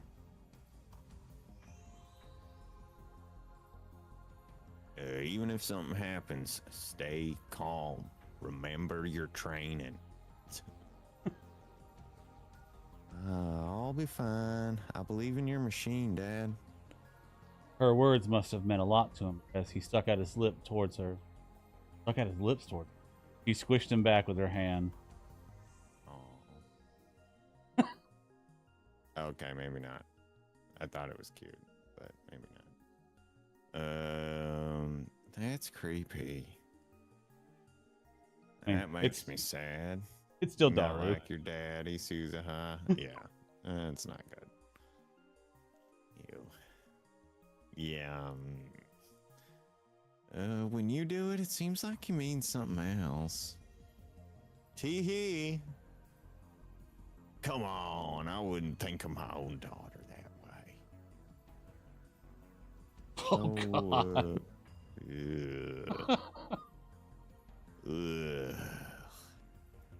So, who was it who was saying you're starting to remind me of your mother, Pant?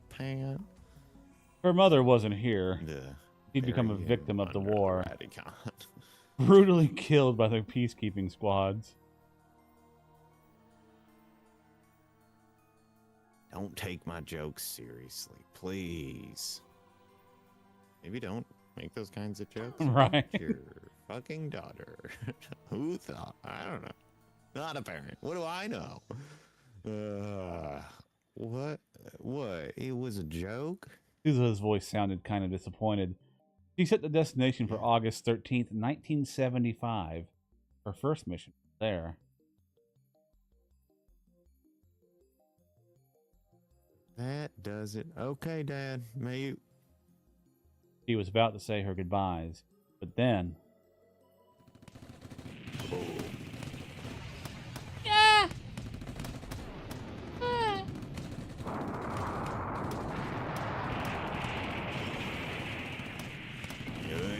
That was coming from the roof. They're coming in. Damn it. They're faster than I thought. Souza drew her gun from her holster. She was about to get out of the time machine, but her dad stopped her. I'd win the war. No, just go. But we'll be fine. Just go, Souza. No, I can't. Mayushi, get Kaguri-chan in there. Huh? Shazam. There's room for another person in here. Just, take her back. Before. Mayuri and Suza's father picked up the stunned Kagure and stuffed her in the time machine. Suza-chan, take care of Kagure. Okay. If Suza's mission succeeded, the world line would be rebuilt. It was likely that the present Kagure would cease to exist. It might have been pointless to send her, but even so, a mother wants her child to live. That's how Suza's mom was too. Mommy? Kagure finally seemed to understand what was going on. She called out to her mom. No, I don't want to go. Okay, Kagure-chan. Suza-chan's with you, okay? No, I want to go with you. If you go to the past, you'll see the old me. I'll be a lot younger than I am now. I bet you'll be surprised. Mayuri handed Kagure a tiny keychain. It looked old. It might have been a brightly colored green once. But now... problem. That's what it is. There you go. It looked old. It might have been a brightly colored green once, but now it was completely faded. This is Mommy's Upa keychain. Giving it to you. Take good care of it, okay? Once it was pressed firmly in Kagure's hand, she stepped back. Mayuri was smiling but weeping at. I don't want to go. I want to stay with you, Mommy. Mommy. Kagure, be quiet. Kagure felt silent immediately. Even Suza had never heard Mayuri use that tone of voice. That's how harshly she scolded her daughter. Well, we need those kind of heads up. Corrections before. Mommy. Kagure was quietly weeping, unmoving. I'm closing the hatch. This time, the hatch really did begin to close. The inside of the machine and the outside of it, two worlds were about to become completely cut off from one another. Whether Suza's mission was successful or not, she would probably never see any of them again. Suza-chan, make sure you take good care of Kagure. And tell Okurin that Steins Gate really exists. Huh. How would she know that? Question. Interesting. Well, obviously, because she is eternal.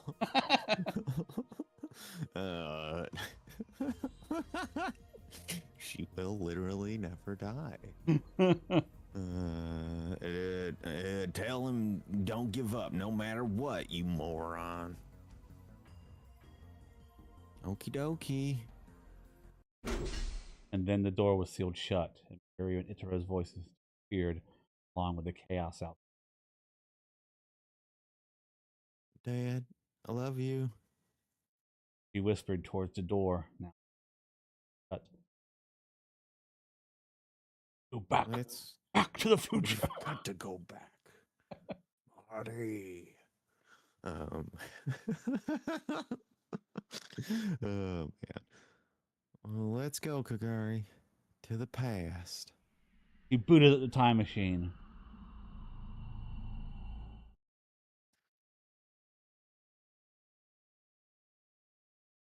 Is she the sun? Where's the vacuum?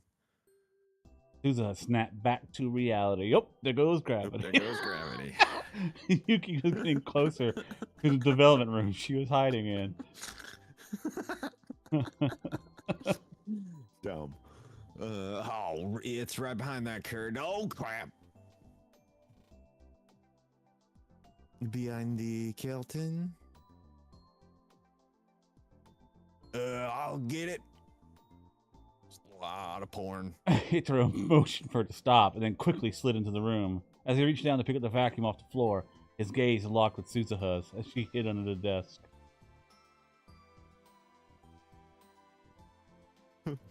Make sure she doesn't find out, Dad. Seems like you could have saved that, averted the whole crisis by just not telling him. Then he never could have told her. Okie dokie. Did you find the vacuum?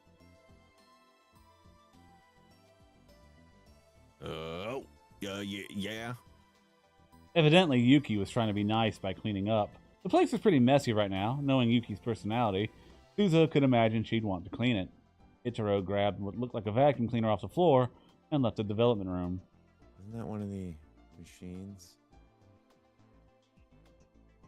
Yeah, it is. It's one of the inventions. I can't remember which one it is, though. Yeah, I don't know. What's this thing?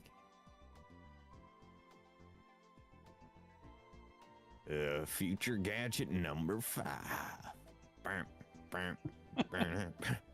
Sorry. If you take it apart, you can use it as a normal vacuum. Just got a couple custom attachments. Yeah. Pay no attention. A vacuum's supposed to clean. If you take it apart, won't that just make more of a mess? Actually, logic's inescapable there, Dario. I don't know what to tell you. You're so smart, Hashida-san, but sometimes you can be so silly. You think so, huh? But, you know, I like people like that.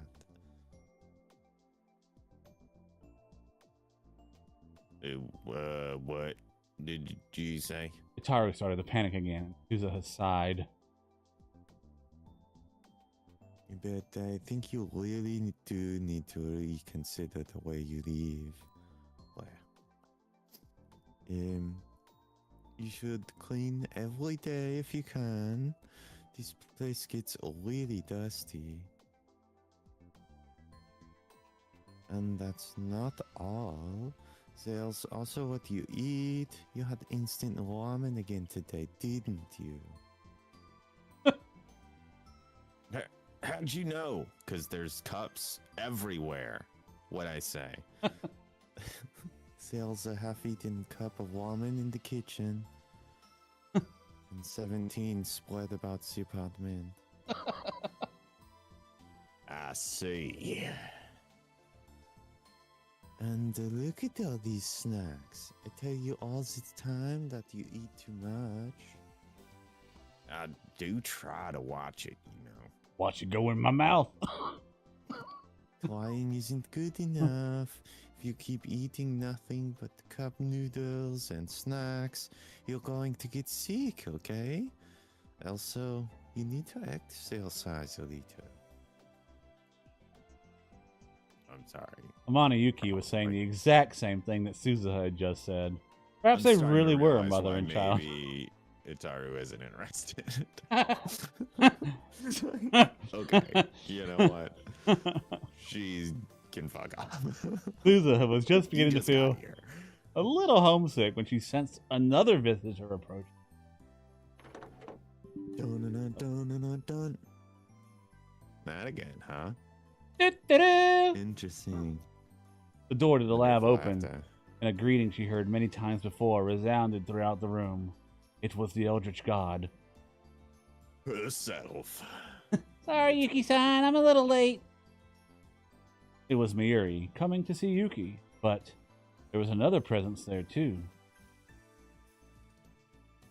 Hi there, Mayuri-chan. I see Okabe-san's with you.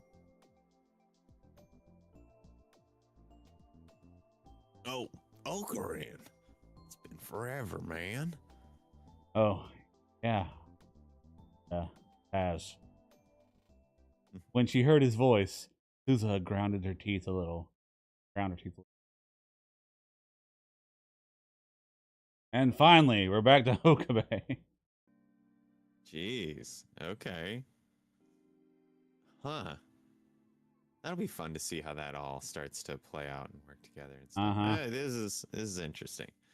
Yeah. Okay. What she said. Oh, well, interesting. Did you say? I said, interesting. Didn't you hear me? I said it was. Oh my God, I did. You're not going to tell me you want to go, are you? I'd love to. I shouldn't have told you. I was standing in the middle of Ikebukuro with a smartphone in one hand. I've been trying to talk to the Amadeus Karisu as much as possible. Sometimes I would contact her, and sometimes Karisu would contact me. It didn't feel any different than having a friend who lived in the real world. Talking on a smartphone in a crowded place like this was a little embarrassing, but I told myself that compared to the things I used to do, it was Real shit. relatively normal. That was your cover for just monologuing before, Yeah. pretending to be on the phone. I had chosen harmless topics for our discussion, but it still reminded me so much of talking to the old Karisu that I sometimes forgot myself. I'd done that just now when I accidentally told her about the lab. He had seized on it. So, this lab you were talking about, did the original me ever go there? Yeah. Well, no. Oh my God, they created this to get him to tell them how to build the time machine. Maybe. I don't know. Well, that tells me nothing. Which is it? Never. Karisu had been part of the lab in the Alpha world line. In this world line, she died before ever becoming a lab mem. Of course, she had never even known where it was. You seem to have the wrong idea. He's the only one. I'm sorry. Oh, you're good. What are you saying? Give me your thoughts. I was going to say, Fubuki seems to be the only other one who can tell when the world lines change. Yeah, maybe. That we have confirmed the existence of. Like anybody else in any of the games, as far as I recall, it was only ever Okabe. So now there's another person. So it's got to be that she's behind the CERN group, basically. I mean, or they need somebody, right? They need a spotter on their end. Otherwise, none of this makes any sense. They wouldn't be able to be manipulating the powers that they're engaging with, I would think. Or at least not intentionally. Well, I don't know. Eric, you seem to have the wrong idea, so let me straighten you Okay. Yeah. We call it a lab, but it's not. It's just a group of people messing around. Didn't even. You got my ass good. Oh, Jesus. And Oh. Suzuha was living there right now, and Daru spent a lot of time. They found out about Karisu. Things could complicate. The starry. Oh, they do in this timeline, though.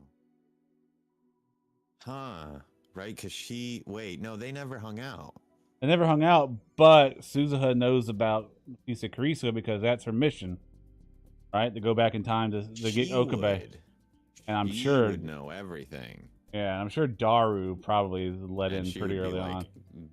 Get that fucking shit out of my face. Like, no. But as far as Take your phone right now. Yeah, but as far as actually meeting the actual Karisu, Yeah. Daru never would have, no. Right, not in this timeline. And then none of the others then presumably as well. 'Cause Right. She, never became a lab member or any of that. So, Yeah. okay, yeah. I'd prefer it if you would finish your sentences. It's nothing. Okay, yeah, emphasis all wrong. If you would finish your sentences. If you would finish. Either way, I want to see more of the outside world. All times I talk to Senpai and the professor, it's been inside the lab. That's why I'm out here early on a Sunday morning, taking you around Ikebukuro. 10 a.m., even at this hour, the area in front of Ikebukuro Station was crowded. It was going to get even more crowded as it got closer to noon. I was willing to take you to Maiden's Road if Phone call outside the subway entrance. I had to.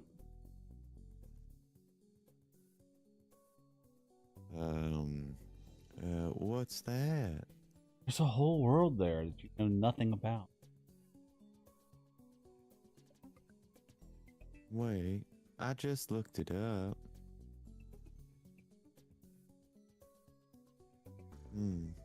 Are you really interested?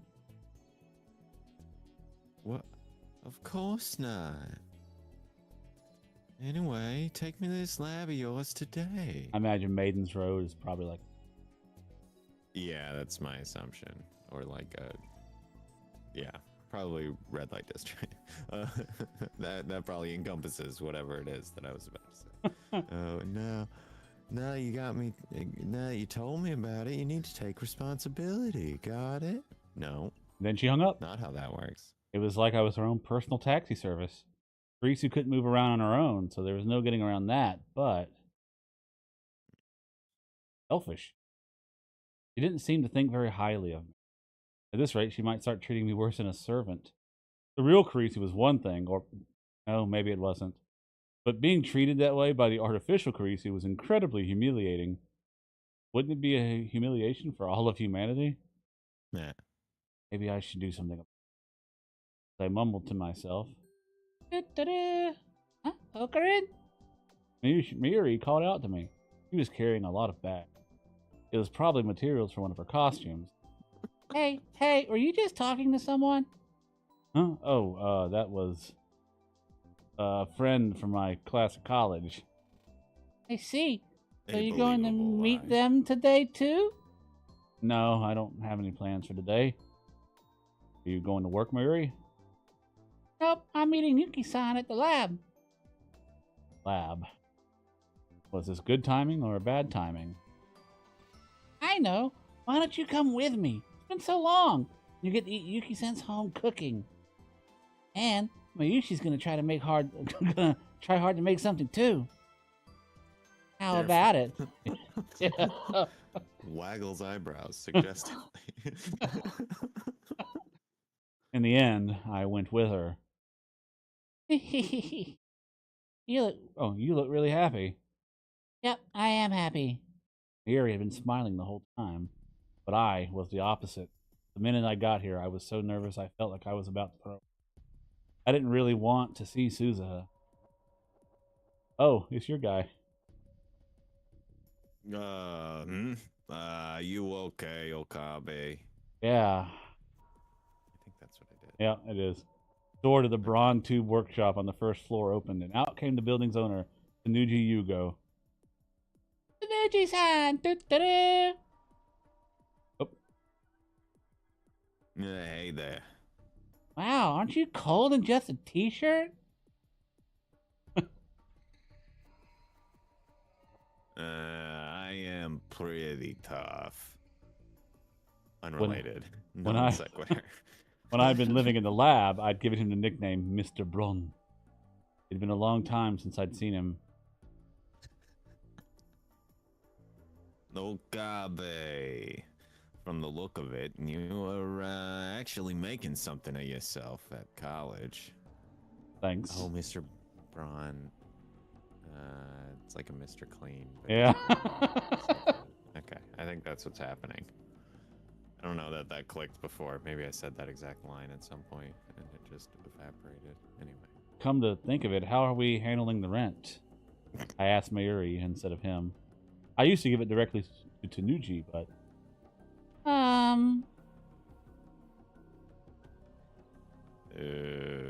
She deposits the money when it's due. Don't worry. See. You'd be the fuck out of there if you want. Believe you me. Yeah. This man, was he a rounder in this world line too? There was no... Oh, hold on.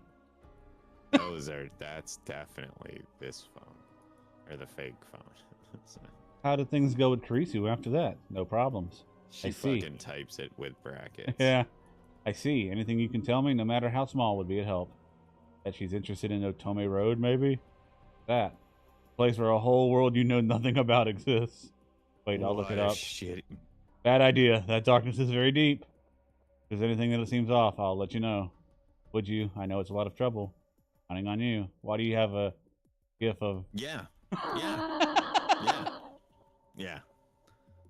Why? There was no way I could ask him. I couldn't help but be wary of him. That's why I started to put some distance. Nothing else, I so avoid. Are you like a hired killer? Yeah. If nothing else, I'd avoided trying to interact with him.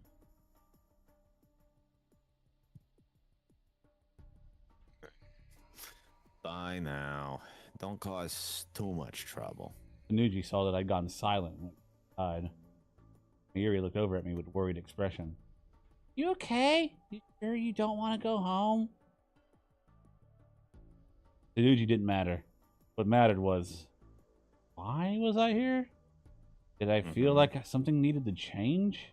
Did I really want to show Karisu the lab? I went up the stairs, still unsure of the answer. Mayuri went in first. Sorry, Yuki-san. I'm a little late. Hey there, Mayuri-chan. I peeked inside the room.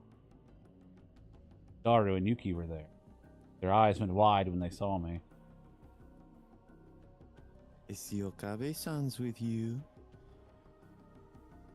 Oh, Okarin, it's been forever, man. Oh, yeah.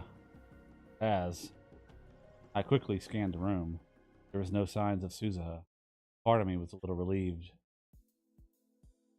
Can I in? It's your own lab, dude. Don't ask that yet. You're paying the rent. That's true. Yes.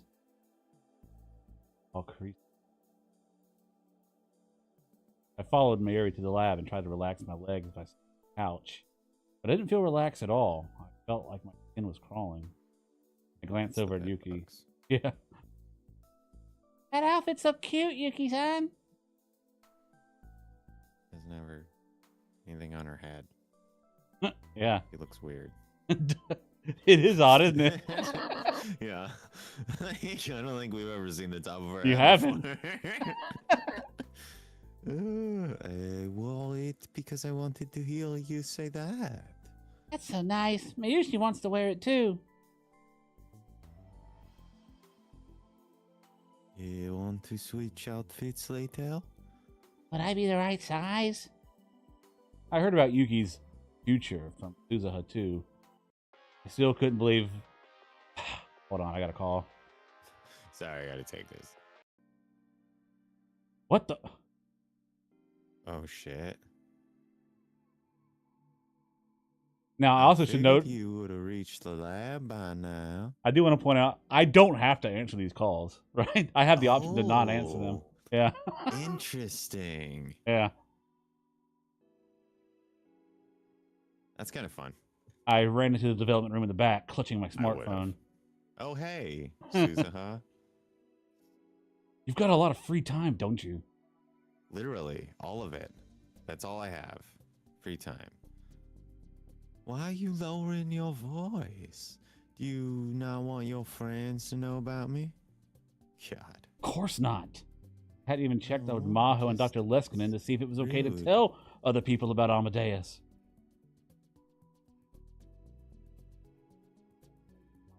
Well, that's fine. I can figure out what's going on.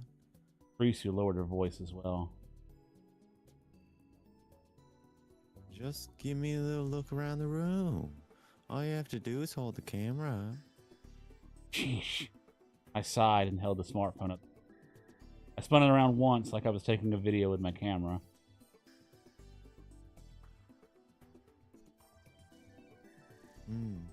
Filthy. That's your first impression? It's probably pretty clear. Sorry. I'll try that again. You're fucking gross. It's full of junk. That wasn't much better. Well, I mean, a little it was true.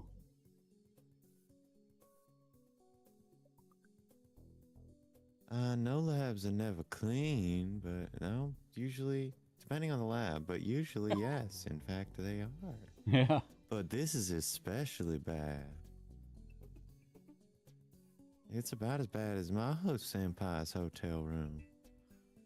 Is it okay to share her private information like that? She agreed to the terms and conditions. You should tell her to clean her room too. My head off if I did that. But still. Risu paused and smiled. I kind of always wanted to have a shared room like this.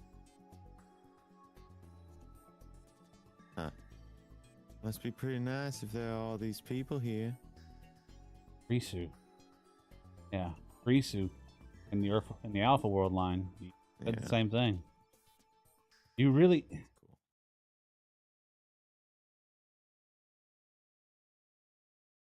Oh shit! Right. Uncle, who are you talking to? Whoa, I suddenly heard a girl's voice from under the desk. Feels like maybe time travel agent. You should fucking lock it down. What is that about? Like, you can't just go around with the hey, Uncle Okabe. Like, he is 4 years older than you. And was so surprised I screamed. Who's there? Shh, be quiet. It's Santa Claus. Shh. You hiding? Why? Daru, Mayuri, and Yuki heard me scream and ran over to see what the problem was. Okay, what's wrong? Huh? Is that the Suzuha-san? Well, you blew it. Uh-oh. Suzuha looked upset. It was only then that I realized who she was hiding from. 2 and 2, my guy. 2 and 2. And now for our next story. Kamizawa Yasukazu, a member of the Meiwa Party, has held a press conference today at 10 a.m. to announce his resignation after accepting illegal donations from corporations. Okay. Someone had left a TV on, playing the afternoon news.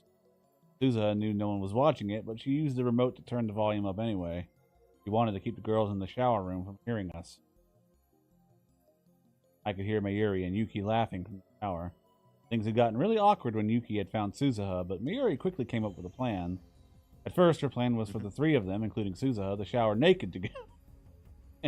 Thanks for the input.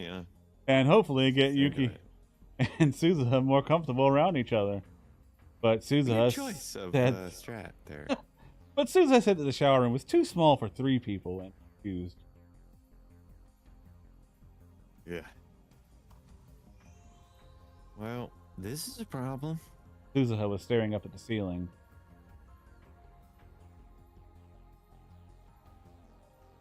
It's not your fault, Suzuha. It's Okarin's. It's your fault for not telling me about her earlier. Oh yeah, let me just go ahead and do that. There wasn't time, buddy.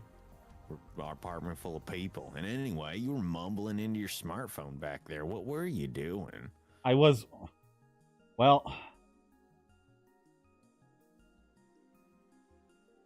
You were talking to somebody, weren't you? I got this new app and I was trying it out.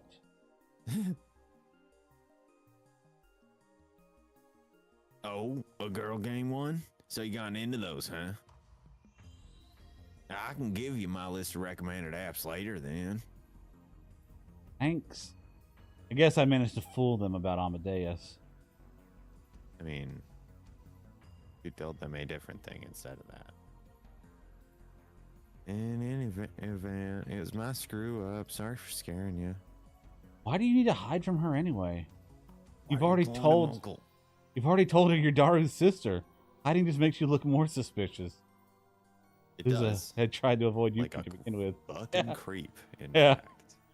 fact. Just meeting her father was enough to potentially cause a time paradox, she said. And that chance went up even more if she met her mother. But Yuki had found her before long, and Suzuha had been forced to say she was Daru's little sister. Yuki believed it, so why make things any more complicated? Sure, but Mom wants to. You really got to start to train those kinds of words out of your vocabulary when you're a time traveler. Right. I think it's important that you just use names, right? Or something like that. You would think, yeah. Sure, but Mom wants to be friends with me more than I thought she would, and if I talk to her too much, I might slip up. Like I did now. Calling her Mom. Yeah. That would actually be really nerve-wracking. If you see someone who's just like you, you either hate them or taken interest in them, I bet. And Amanayuki was the latter. Okay. It'd be much easier if she hated me. You could just tell her, or... Right now, only a few people knew that Suzuha was a time traveler. Me, Daru, Mayuri, and Ferris. That's all. Wait, do we have to explain anything at all? No. Huh? Amane, she isn't really the type to pry. You should know that, right, Suzuha? I've never met her. Oh, never mind. You're right. She wasn't like that in the future. Then what's the problem? When time comes, I'll explain it to her. Really? Yeah. Fine. I'll leave it to you. Suzuha nodded. So from now on, you can stop trying to avoid Amaneshi.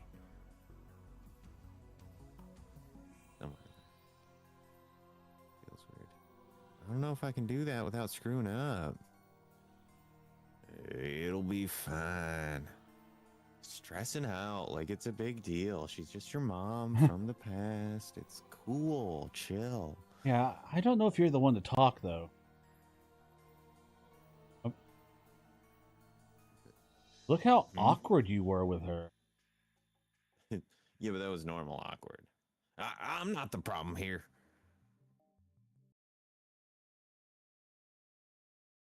Then the conversation came to a halt, which meant we started thinking about the voices coming from the shower room. And so... Daru opened his mouth. Perhaps he couldn't take it anymore.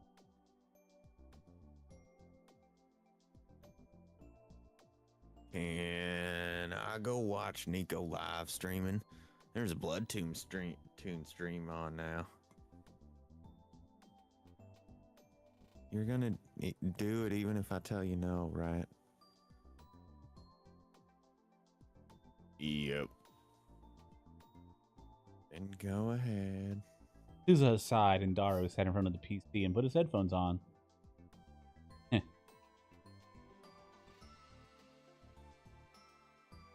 Like I'm saying, yeah, just gotta extricate that shit from your vocabulary. What is it, Uncle? I was just thinking about how well you got along with your dad.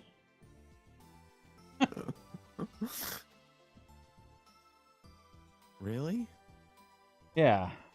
Daru was like this in the future, wasn't he? He was thinner and cooler. I can't even Fucking imagine. burn. It's really a low bar, frankly. And then the conversation died again. I'm really bad at conversing with people. There were a ton of things I needed to talk to Suzuha about, but that was why I couldn't say a word. Maybe it's the same for her. Since there was nothing else to do, Suzuha and I turned back to the TV. News was still on. The opening event for the French fashion brand La Paradise was held in Ginza this morning. As the newscaster spoke, I could see over 100 women lined up in front of the store.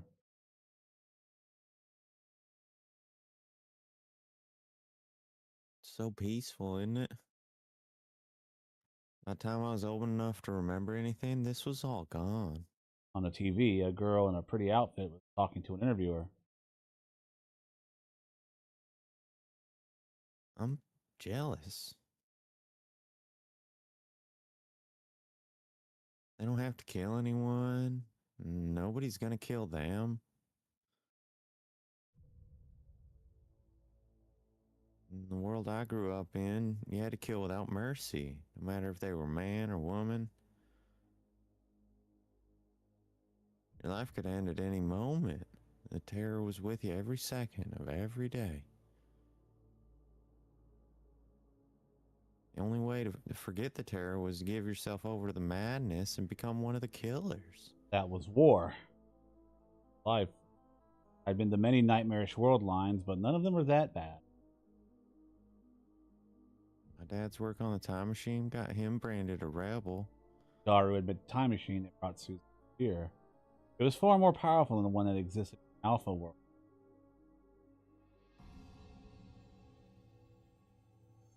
I left the military to join him and his group, and the police and peacekeeping squads came after me.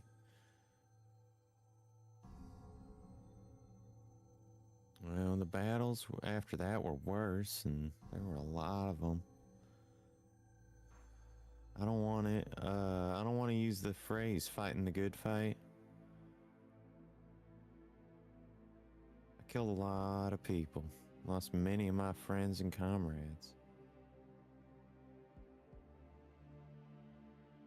One of them was my mother. Daru was still staring at the computer screen. I could see him twitch. He must have been listening to Suzuha while he pretended to look.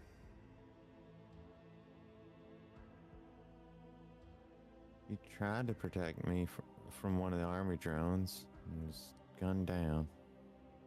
This was the first time I had heard about how Amane Yuki died. He was in the next room right now, having fun in the shower. That was die. I saw her ripped apart with my own eyes. Her warm blood splattered all over me. Maybe the It's not reason enough therapy. Yeah, maybe the reason Suzuha didn't want to talk about her mother in 2010, talk to her mother in 2010, was that she didn't want her asking about the future.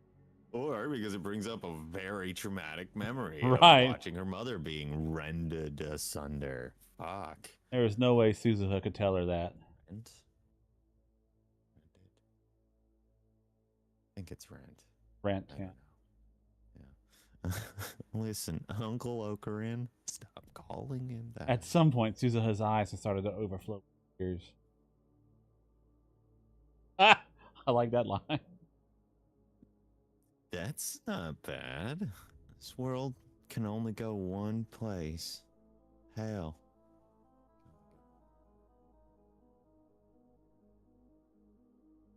It doesn't have to be right now. There's still a little time, I think. So just think about it again, please.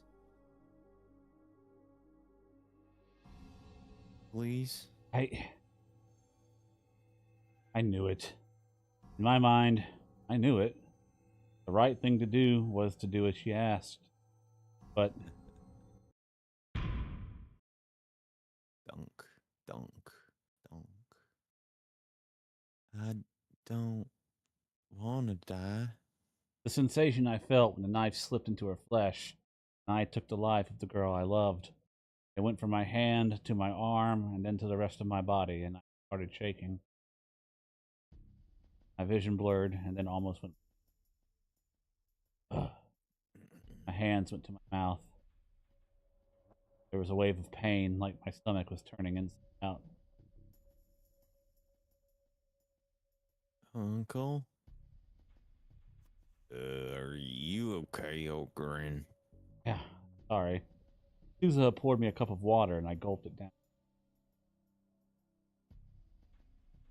Sorry, it's too early to talk about this. No, it's nothing. Sank into the sofa and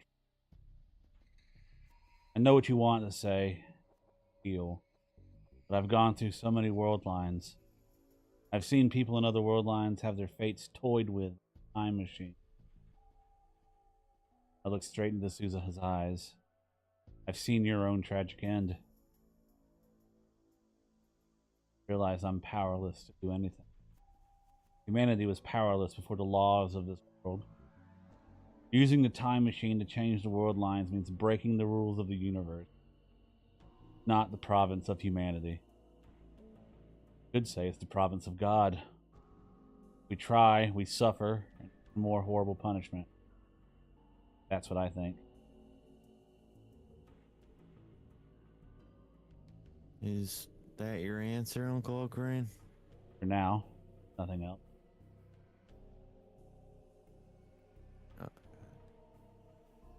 I see. Feel free to tell me I'm just running away. No, I won't do that. Sousa looked up at the. Must have been a habit she picked up lately. And now, our next top story. The Ministry of Health announced that there have been no reported cases in Japan of the new form of encephalitis that is ravaging America. But this new virus has a long incubation period, and they cannot deny the possibility that it has already arrived in Japan. The ministry That's is not how top stories work. You don't uh, have your next top story. It is a top story. Like you have the top of anything else. There's only one. The ministry has ordered all medical organizations in the country to draw up treatment plans and investigate the virus's spread. We're here with I don't know. Haruya Yamasoko of Okanamisu Medical University. So, Haruyama-san, Mr. what Soko. sort of symptoms does this new encephalitis cause? Is it like a zombie outbreak? Well, the new virus does not spread easily, but it has a long incubation period and appears without warning. The main symptoms are hallucinations and memory problems. Interesting. For example, you think you were at work and suddenly you find yourself at home, or you have memories of meeting someone you've never met. There have been reports of that. Okay, so they're trying to explain away all of the people who have reading Uh-huh. Also, memories can be confused. You might have memories of events that never occurred. You'll lose the ability to tell the difference between dreams and reality, or perhaps your sense of the passage of time. In some cases, your memories would no longer match those of the people around you. This is not... You would not say this on the news. So bad. This would cause a panic. Yeah, like everybody's setting shit on fire and freaking out. Like, oh my god. We freaked out about toilet paper. Right. Like, you could describe it as similar to deja vu, or even that feeling you get when you're only half awake. But the symptoms are far more pronounced than that. What about treatment methods? Kind of what we call the old yellow method. Unlike the other forms of encephalitis, we know that with proper treatment, a full recovery is possible. That's encephalitis. It's swelling in the brain. If it swells enough to cause problems with the brain, those are just structural issues with the brain now. I don't think that would fly, but what do I know? So, even if we do see some cases in Japan, it's not a matter for serious concern. Well, there you have it, folks. The reporter was still talking, but I couldn't hear what she had reported. Well, I guess it was what she was saying. The information I just heard was that shocking. A new kind of encephalitis? I knew the symptoms she was describing. Losing the ability to discriminate between symptoms and reality. Losing your sense of the passage of time. Your memories no longer match those of people around you. That was exactly the same as reading Steiner. I mean, it's also like a lot of delusional psychoses and whatnot. But this is, I have to call it, 1975. Oh, yeah, I suppose we're at that time. Yeah, 1975. Yeah. We'll be coming back here. 75. 75 is when the Brain Science Institute's founded. No, wait. Is that right? I think that's right. I don't know. At Johns, like IRL at Johns Hopkins. I think that's right. I was just looking it up before, and I think that's correct. That's hilarious. Oh man, this game is silly. It is like silly. How well researched like how deeply woven the conspiracy stuff is. Uh-huh. Kind of is like I don't know. It harkens back to an age of much more quaint and enjoyable, like conspiracy brain people. Yeah. It's fun. It is fun. Yeah, it's like, oh yeah, and people are just like, yeah, who knows? But I doubt it. As far as the moon's concerned, who can say? And I'm like, oh, Back when conspiracies whoever's were behind fun. it. Yeah, and it wasn't like, oh, so it's the that I know who you think is behind it now. Great, cool, awesome, literal fucking. Anyway, Oh man, what a shit heap. what a shit heap. Well, hopefully we can get ourselves over to that alpha line. if there's any consolation, it is knowing that canonically we know how this story ends. The happy ending. It's just the journey there that's going to be rough. Takes its time. Oh man. Well, that's going to do it for us tonight. Thank you for joining us here on this Christmas Day Eve. Hope you and yours had a great one. We did as well, so it's a good time. it's a good time. We'll be back here again next week on our regularly scheduled programming. Monday night, tune in for us to see what we're playing, and maybe this, maybe something else, who knows. But if you want to get notified, you can subscribe to the channel or join the Discord. Link to that down below, as well as a link to a Patreon where you could give us money if you wanted to. And we'll thank you and say good things about you. But really, all you got to do. More than enough. But for now, we're going to call it here. So